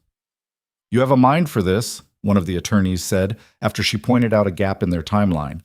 "Ever consider law?" "I considered survival," Lysa said. "Apparently they're related." 3 days before the tribunal, a letter arrived from the capital. Official seal, heavy paper. Alaric read it in his study while Lysa waited. Her stomach knotted. "Well?" she asked when he finally set it down. "The king is sending observers to the tribunal, officially to ensure fairness, unofficially to report back on whether I'm becoming a political liability." "That's bad." "It's expected." He rubbed his eyes. "Castellan's been working against us, spreading rumors that I'm emotionally compromised, that I'm making decisions based on personal attachment rather than reason." "Are you?" He looked up sharply. "What?" "Making decisions based on personal attachment. Are you?" Alaric was quiet for a long moment. "I don't know anymore. I started this as strategy, proof of concept, but now—" He stopped. "Now I'm not sure where strategy ends and something else begins." Lysa's heart kicked. "Your Grace?" "Alaric. When we're alone, it's Alaric." "Alaric," she corrected, the name feeling strange on her tongue. "If you're having doubts, I'm not doubting you. I'm doubting myself. Whether I chose you for the right reasons or just because you were different and I was bored with the usual games." He stood, pacing. "The tribunal is going to force that question into the open. Castellan will argue that I'm unfit to govern because I can't separate personal interest from duty. Can you?" "I used to think so." "And now?" He stopped in front of her, close enough that she could see the exhaustion in his eyes, the weight he carried. "Now I think maybe personal interest and duty aren't supposed to be separate. Maybe they're supposed to align." Lysa reached out, her hand finding his. "Then let's prove they do." The tribunal convened on a cold, bright morning that felt too cheerful for what was about to happen. The great hall had been converted into a courtroom. Benches for observers, a raised platform for the magistrates, tables for the prosecution and defense. Lysa sat in the witness section, her hands folded to hide their shaking. The crowd was massive. Nobles from across the province, merchants with interests in the Vale shipping empire, common folk who'd heard rumors and wanted to see justice served or denied. And in the back, dressed in the king's colors, 3 observers from the capital taking notes. Seraphine sat at the defense table beside her father and a very expensive lawyer. She looked calm, composed, like this was all beneath her. Alaric sat at the prosecution table with the magistrate and their legal team. He caught Lysa's eye once and nodded. The head magistrate called the tribunal to order. "We are here to examine charges of fraud and forgery against Lady Seraphine Vale. The prosecution will present evidence. The defense will respond. The tribunal will render judgment." It was dry, procedural. Nothing like the drama Lysa had imagined. The prosecution went first, methodically laying out the case. The forged trust documents, the copied seal, the false signature, Catherine Vale's death certificate proving she couldn't have established the trust. The evidence was damning. Document after document, witness after witness. The former secretary who detailed every instruction. The sealmaker who identified the forgery. The bank clerk who remembered Seraphine personally depositing funds into the illegal trust. But the defense was good. They argued confusion, not malice. Claimed Seraphine had been misled by advisors. Suggested the secretary had acted independently. Painted their client as a victim of overzealous employees and politically motivated prosecution. "The Duke has made no secret of his attachment to Miss Hale," the defense attorney said smoothly. "Is it not convenient that these charges arose only after Lady Seraphine became a rival for his affections? That the evidence was discovered by the very woman who stood to benefit from Lady Seraphine's removal?" Murmurs rippled through the crowd. The head magistrate raised a hand for silence. "The prosecution may respond." Alaric stood. He didn't look at Lysa. He looked directly at the magistrates. The defense is correct that Miss Hale discovered the initial discrepancy, but she did not discover it alone. My auditors confirmed her findings independently. The bank records were subpoenaed through official channels. The witnesses were interviewed by officers of this court, not by Miss Hale or myself. His voice carried across the hall. This case exists because the evidence exists. My personal feelings are irrelevant to that fact. Are they? The defense attorney smiled. You're asking us to believe that your choice of Miss Hale, a woman with no status, no training, no noble blood, had nothing to do with your pursuit of this case? That it's mere coincidence? I'm asking you to judge the evidence, not my personal life. The two are connected, Your Grace. You've made them connected by choosing her. Then judge whether I was right to do so. Alaric's voice hardened. Miss Hale found corruption my own people missed. She brought it to me when she could have used it for personal gain. She risked her position here, her safety, to ensure the truth came out. If that's not the quality I should value in a potential duchess, then tell me what is. Family name, breeding, the ability to smile while lying? The hall went silent. The head magistrate leaned forward. Miss Hale, please approach the bench. Lysa's stomach dropped. She stood on shaking legs and walked forward, aware of every eye on her. You discovered the first irregularity in the Vale Trust documents, the magistrate said. Explain how. Lysa's mouth was dry. I was looking through records of my father's estate. There was a mention of a trust he'd established before his death. I wanted to find it, to see if it was real, if there was anything that could help my situation. While searching, I found references to other trusts established around the same time. One of them was registered under Catherine Vale's name, but the dates didn't match. She died before the registration. And you brought this to Duke Thornfield, why? Because I didn't know what else to do with it. I thought maybe it was a mistake, or I was reading it wrong. I'm not educated in legal matters. I needed someone who understood these things to tell me if it meant anything. You didn't think to use this information to your advantage? To bargain with Lady Seraphine? No? Why not? Lysa looked at the magistrate, at the sea of faces beyond. Because if my father's trust was legitimate, I wanted it to be proven legitimately, not through blackmail or threats. I wanted to do something the right way for once. The defense attorney scoffed. How noble and convenient. No, Lysa said, her voice stronger. Not convenient. Terrifying. I knew bringing this forward would make me a target. I knew it would make everything harder. But hiding it felt like becoming the kind of person I didn't want to be. The kind of person who manipulates for gain? The attorney pressed. Like you're doing now? The kind of person who stays silent when they see something wrong because speaking up is dangerous. She looked directly at Seraphine. I've been that person my whole life. I was done being her. The silence that followed felt heavy enough to crush. The head magistrate conferred quietly with his colleagues. Minutes stretched like hours. Finally, he spoke. The tribunal finds that the evidence of fraud and forgery is substantial and credible. The charges against Lady Seraphine Vale are upheld. However, he paused. Given the complexity of the financial matters and the involvement of multiple parties, we recommend leniency in sentencing.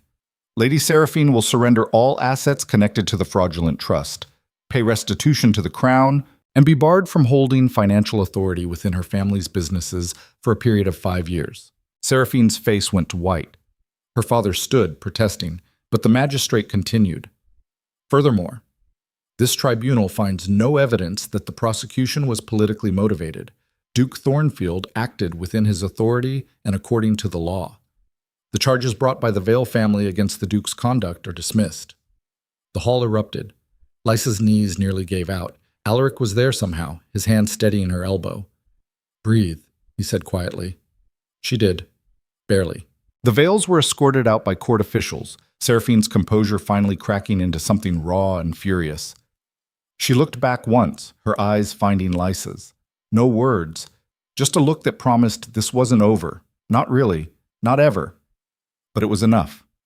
For now, it was enough. Outside the great hall, Lysa stood in the courtyard while nobles and common folk filtered past, their whispers following her like smoke. Actually won. Duke defended her in front of the entire province. No one like her before. Lady Isadora appeared at her elbow. You know you just made history, right?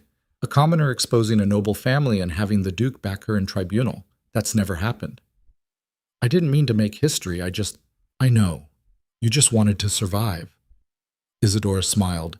That's what makes it impressive. Come on, there's a dinner being prepared. Apparently we're celebrating. The celebration dinner was smaller than the usual affairs. Just the remaining candidates, Alaric, a few trusted advisors, and surprisingly Lord Castellan, who'd returned from wherever he'd been lurking. Castellan raised his glass when everyone was seated. To justice, apparently, however inconvenient. Alaric's smile was sharp. I'll drink to that. They did, and the meal progressed with less tension than Lysa expected. Stories were told, wine was poured, and for a few hours it almost felt normal. Until Castellan spoke again. Your Grace, the Crown acknowledges your tribunal was conducted properly. However, the King requests your presence in the capital within the month. There are concerns to address. What kind of concerns? The political kind. The expensive kind. Castellan's eyes flicked to Lysa. The kind that involve explaining to several angry noble families why their investments in the southern shipping routes are now compromised. I'll explain that the law applies to everyone, even nobles. Bold, possibly stupid. Castellan sipped his wine. We'll see which. After dinner, Alaric walked Lysa back to the Rose Suite in silence. The hallway felt too long, too quiet. You should rest, he said when they reached her door. Tomorrow will be easier. Will it? Probably not. But you've earned a lie. Lysa smiled despite herself. Alaric? You did well today. Better than well. You changed minds, made people question things they'd accepted their whole lives. He paused. You changed mine. About what? About what strength looks like, what value looks like. His hand came up, almost touching her face, then dropped. About what I want. Lysa's breath caught. What do you want? Something real, not political, not strategic. His voice was quiet, almost vulnerable. I'm not sure I know how to have that. Neither do I. Then we'll figure it out together, if you're willing. Lysa looked at him. This man who'd chosen her for reasons she still didn't fully understand, who'd defended her against his own political interests, who was looking at her now like she was something valuable instead of convenient. I'm willing, she said. He smiled, and it was the first genuine smile she'd seen from him. Not calculated, not controlled, just real. Good, because you're stuck with me now, for better or worse. Mostly worse, I'm guessing. Almost certainly. They stood in the hallway, close enough that Lysa could feel the warmth radiating from him, and for the first time since arriving at Ironvale Manor, she felt something other than fear or determination. She felt hope, and that was the most dangerous thing of all. Hope was dangerous because it made you forget to guard yourself. Lysa learned that lesson 3 days later when the letter arrived from her father's old attorney, a man she'd never met, never even knew existed until his cramped handwriting appeared on expensive paper sealed with blue wax. She read it in the morning sunlight of the Rose Suite, her tea going cold beside her. Miss Hale, it has come to my attention that recent tribunal proceedings have renewed interest in your late father's affairs. I am writing to inform you that Thomas Hale established a trust in your name 7 years before his death. The trust was funded through the sale of equipment and property from his carpentry business, specifically set aside for your education and future security. The principal sum amounts to 8,000 crowns, held in trust until your 25th birthday or marriage, whichever comes first. As you are now of age and contemplating marriage, the funds are available for release. Please contact my office at your earliest convenience to arrange transfer. Yours in service, Edgar Whitmore, attorney at law. 8,000 crowns. Lysa had to read it 3 times before the number stopped looking like a mistake.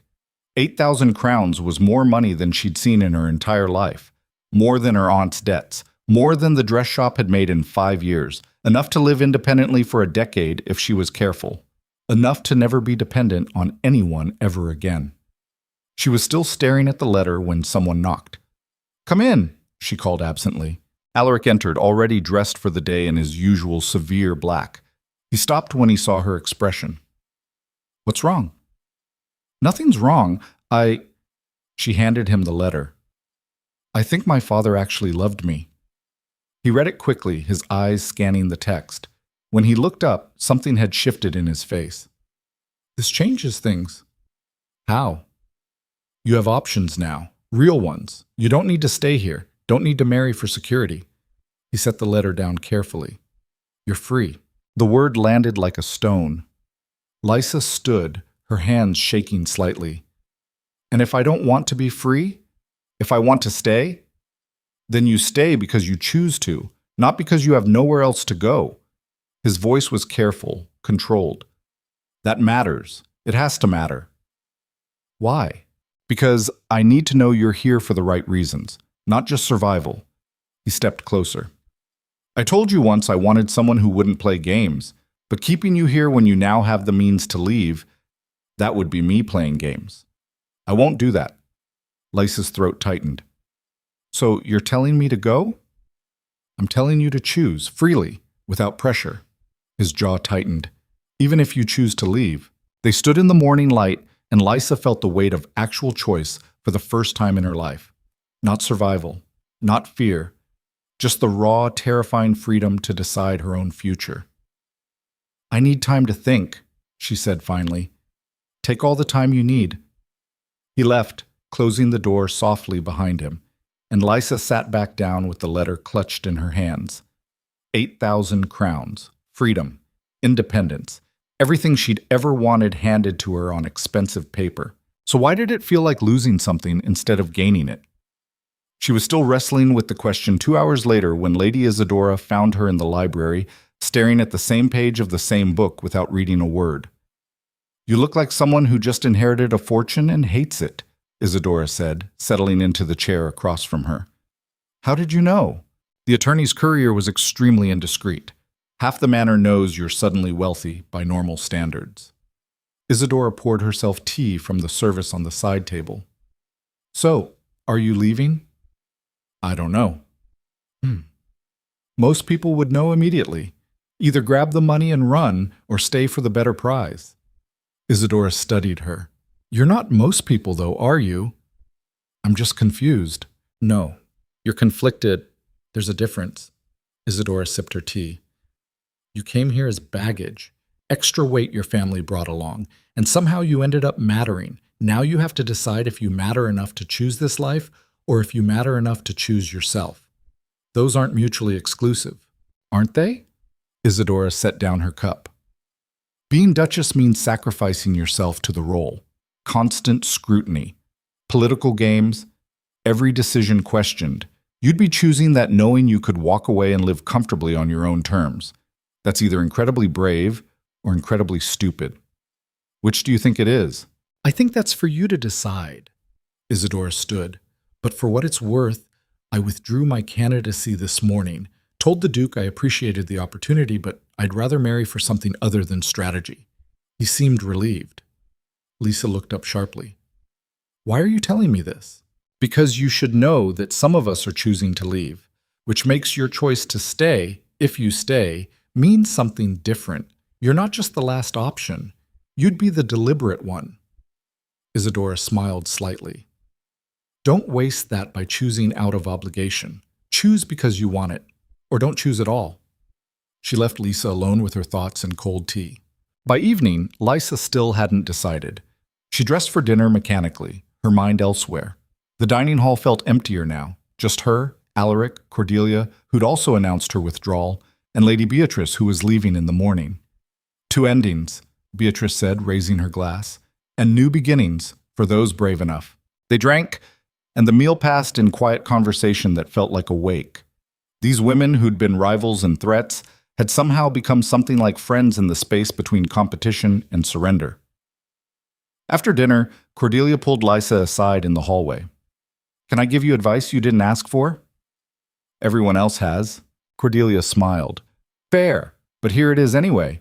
Whatever you decide, make sure it's your decision, not what you think you should do, or what would make other people happy, or what makes logical sense. What do you actually want? Because that's the only question that matters. I don't know what I want. Yes, you do. You're just afraid to admit it. Cordelia squeezed her arm gently. Fear's a terrible reason to stay, but it's also a terrible reason to leave. Figure out which fear you can live with and go from there. She left Lysa standing in the hallway feeling more uncertain than ever. That night, Lysa couldn't sleep.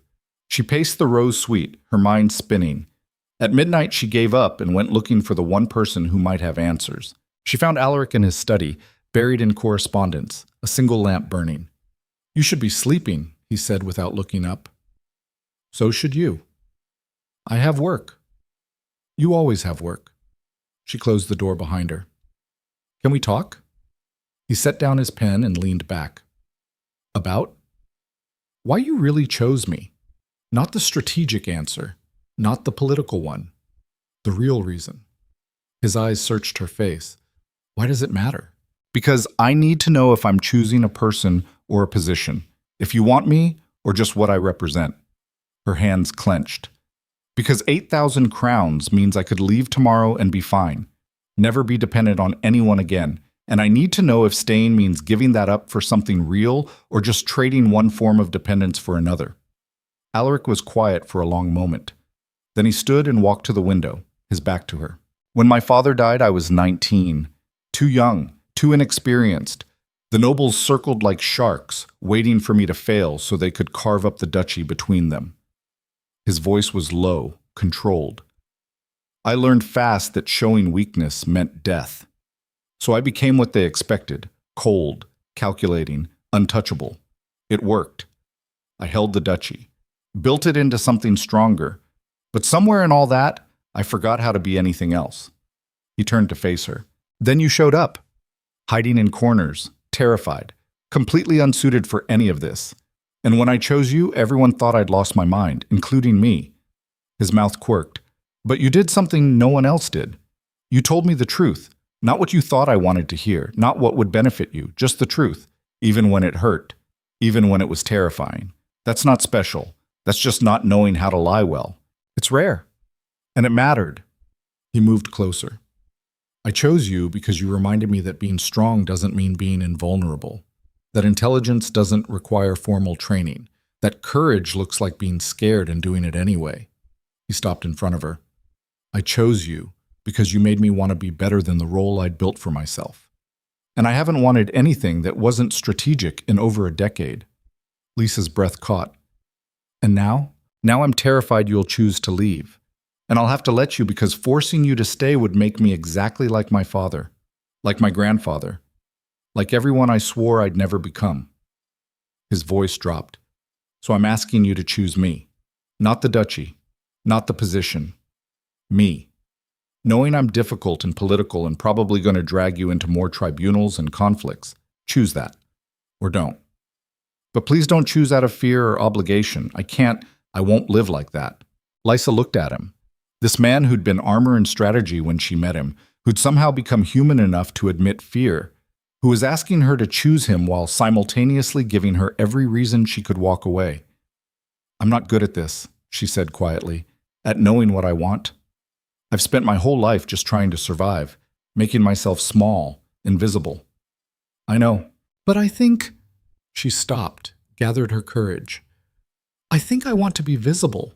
I think I want to matter. Not because of money or security or escaping my aunt's house. I want to matter because I choose to, because I fight for it."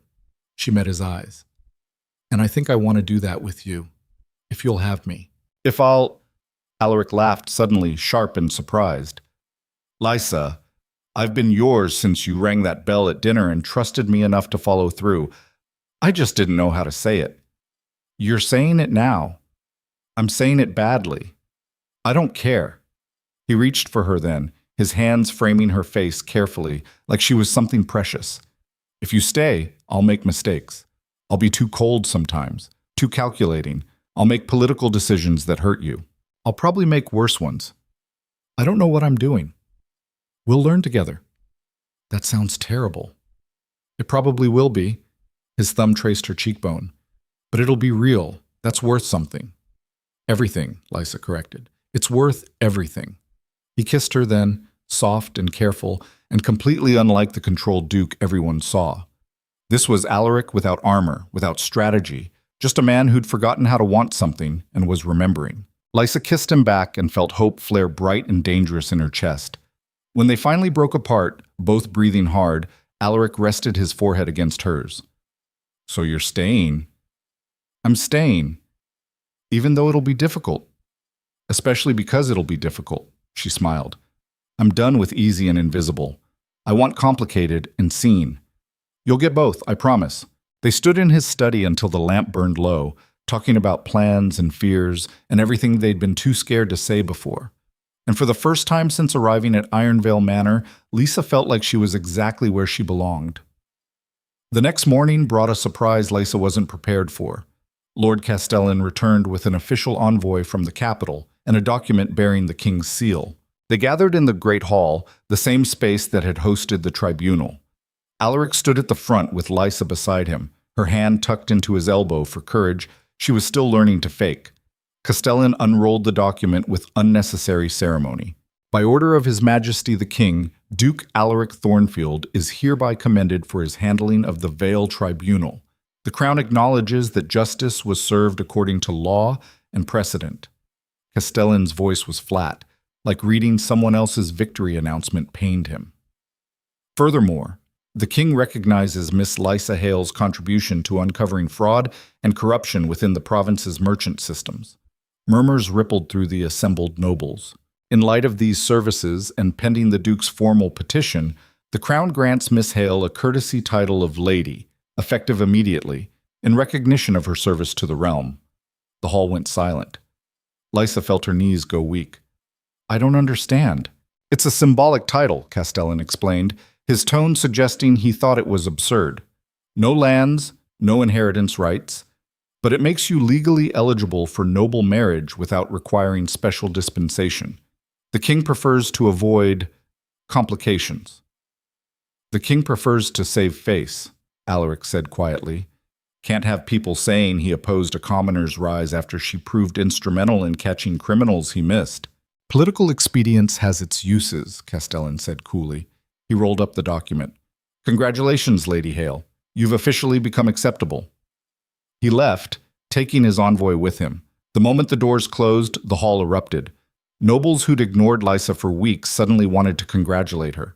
Merchants who'd dismissed her as nobody scrambled to introduce themselves. Lady Beatrice, still there for the morning, laughed so hard she had to sit down. "Acceptable," she gasped. "They made you acceptable, like you weren't already showing them up at every turn." Lysa felt dizzy. This is overwhelming," Alaric finished. His hand found hers. "Come on, let's get you somewhere quiet." He led her out through a side door, away from the congratulations and calculations. They ended up in the rose garden, morning sun warm on their faces.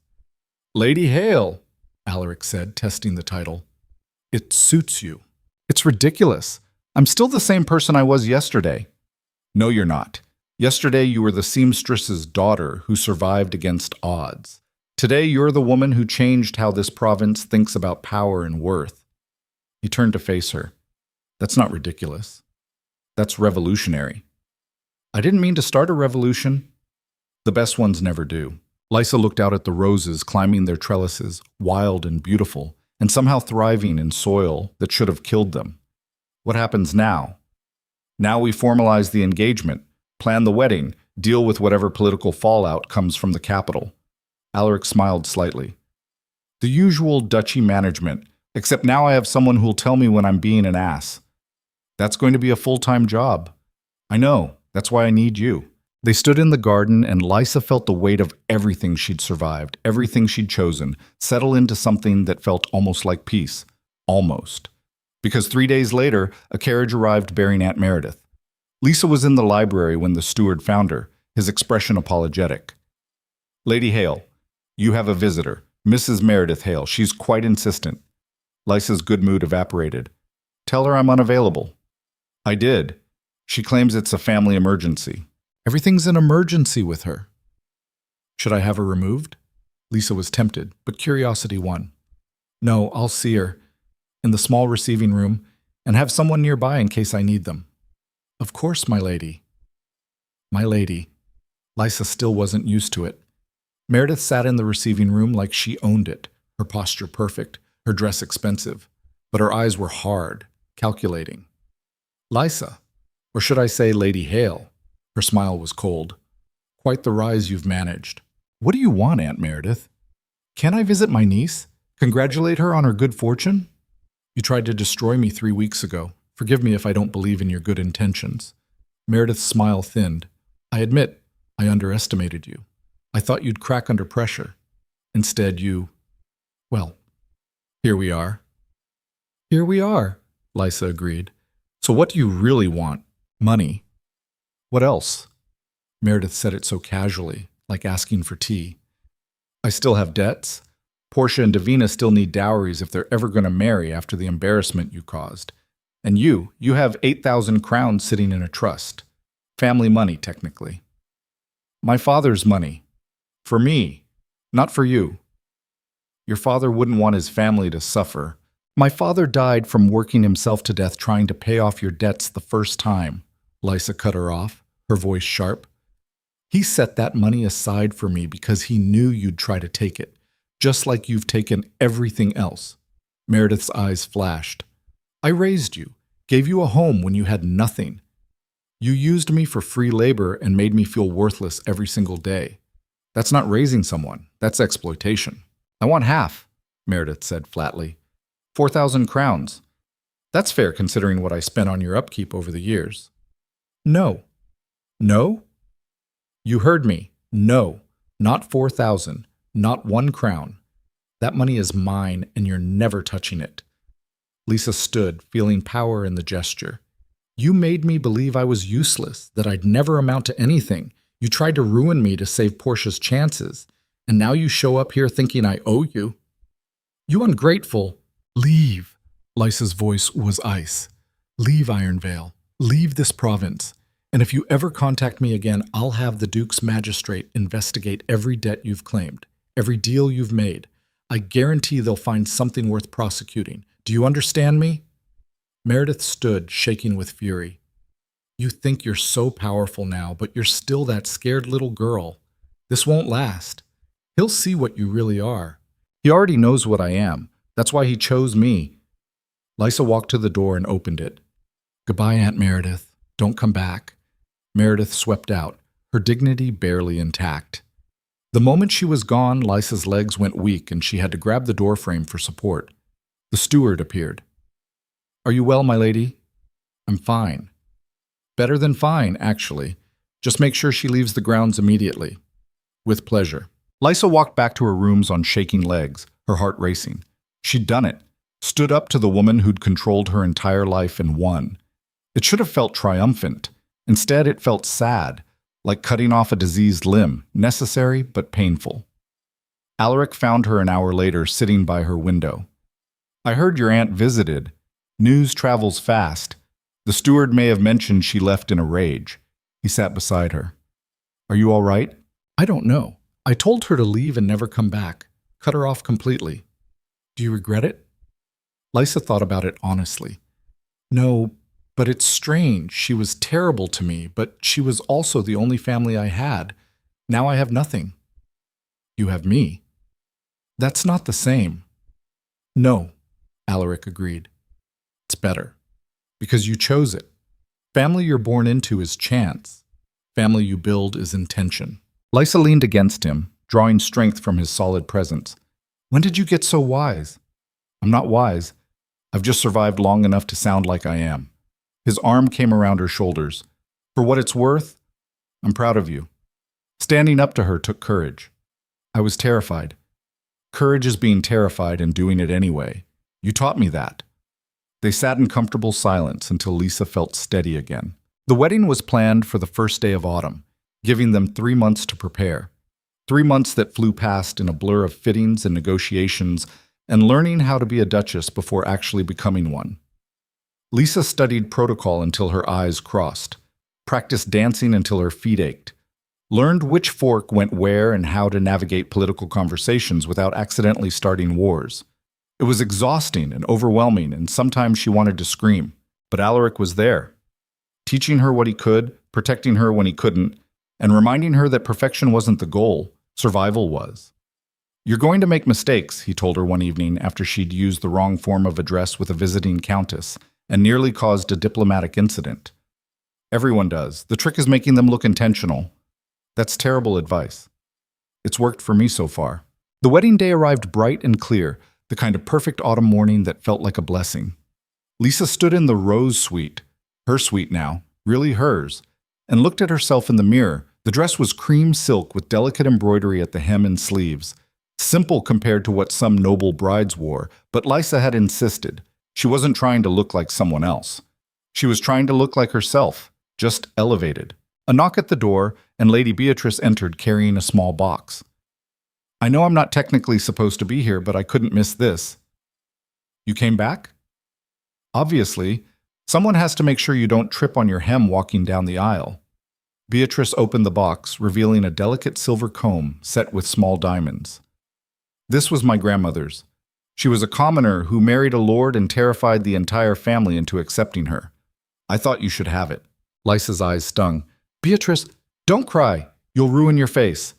Beatrice fixed the comb in Lysa's hair with practiced efficiency. "There. Now you look like someone who belongs here." "I don't, though. Not really. None of us do. We just convince everyone we do until it becomes true." Beatrice stepped back, studying her. "You're going to be a terrifying duchess. I can't wait to watch." The ceremony was held in Ironvale's chapel, a small stone building with stained glass windows that threw colored light across ancient pews.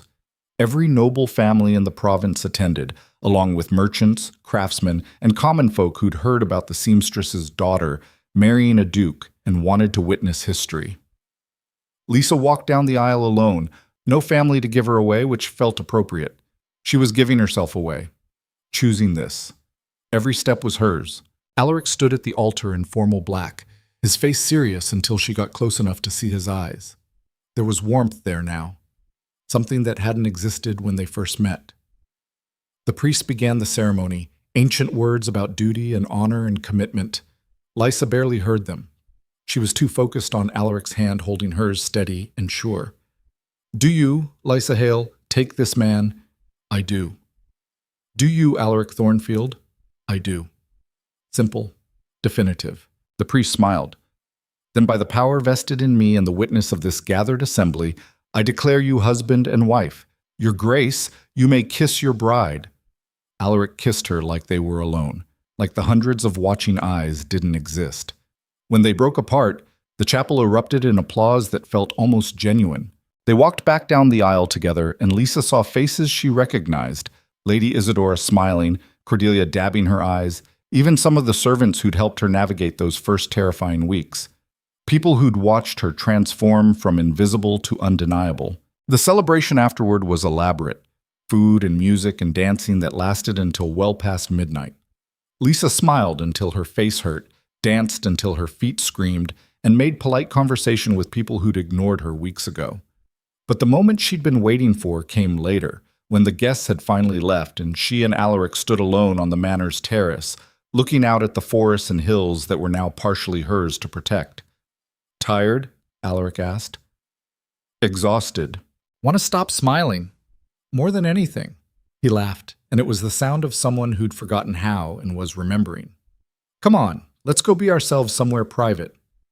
They walked through the quiet manor to their shared rooms, a suite twice the size of the Rose Room, with windows overlooking the gardens and a bed that looked like it could sleep 6 people comfortably. "This is ridiculous," Lysa said, staring at it. "I know. My grandfather believed in excess. He believed in showing off." "That too." Lysa kicked off her shoes and collapsed onto the bed, not caring if she wrinkled the wedding dress. Alaric sat beside her, equally unconcerned about his formal attire. "We did it," she said to the ceiling. "We did. I'm a duchess." "You are? That's insane." "Completely." Lysa turned her head to look at him. "What happens now?" "Now we govern. Make decisions.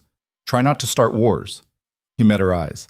"Live our lives the way we choose instead of the way we're expected to." "That sounds exhausting." "It will be." He took her hand, lacing their fingers together.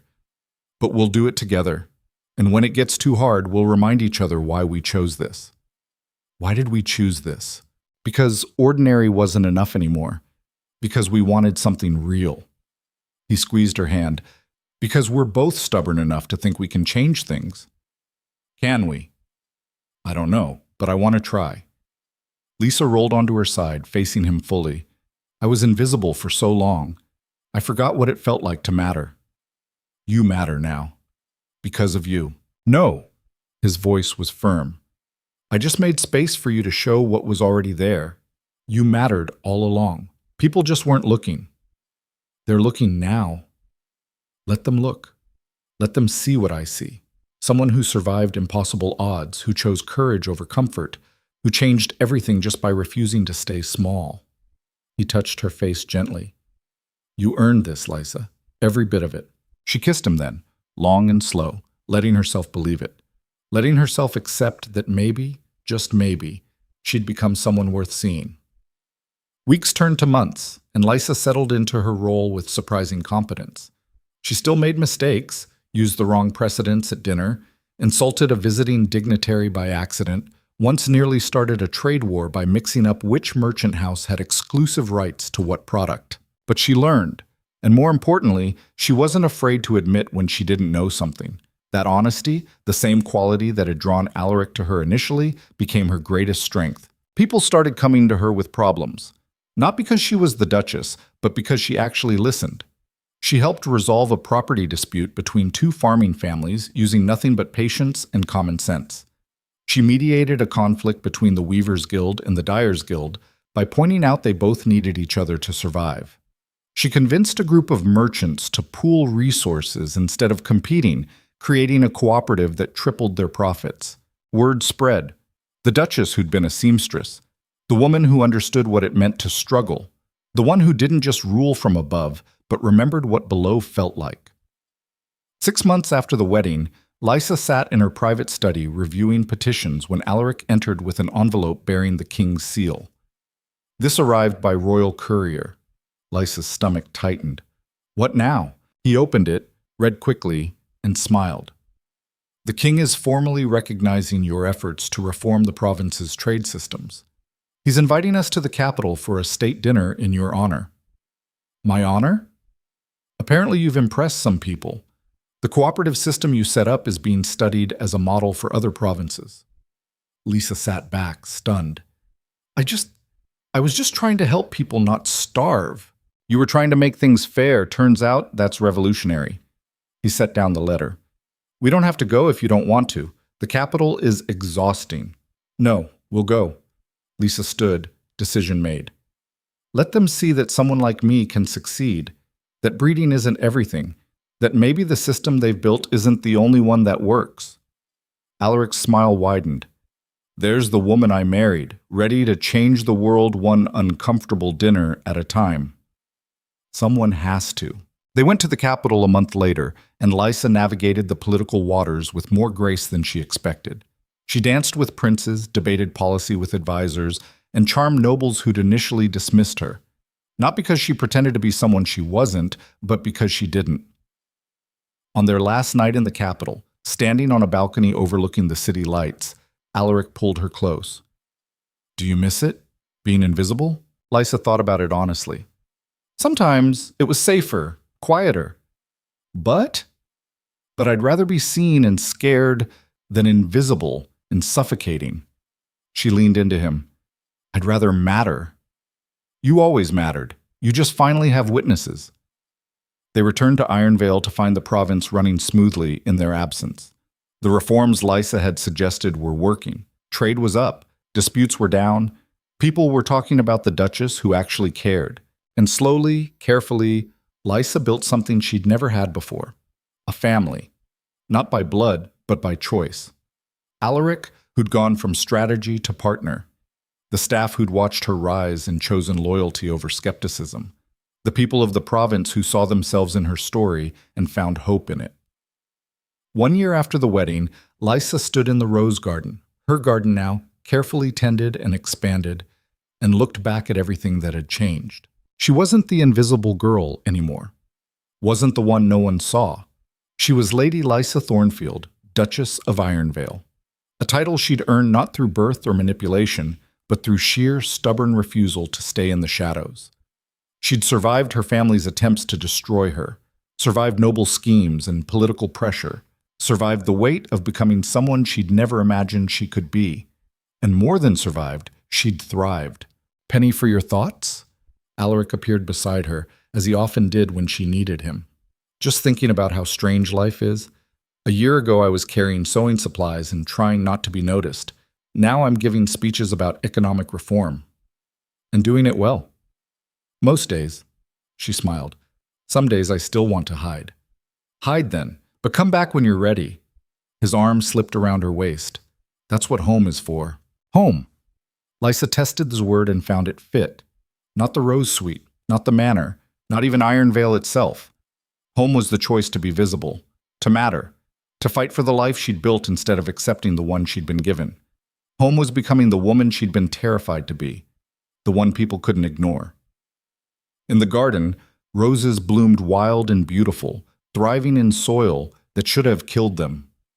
And Lysa understood exactly how they felt. She'd been planted in darkness, expected to wither. Instead, she'd grown toward the light with thorns sharp enough to protect herself and petals beautiful enough to prove she deserved to be seen. The girl no one noticed had become the woman no one could forget, and she was done apologizing for taking up space.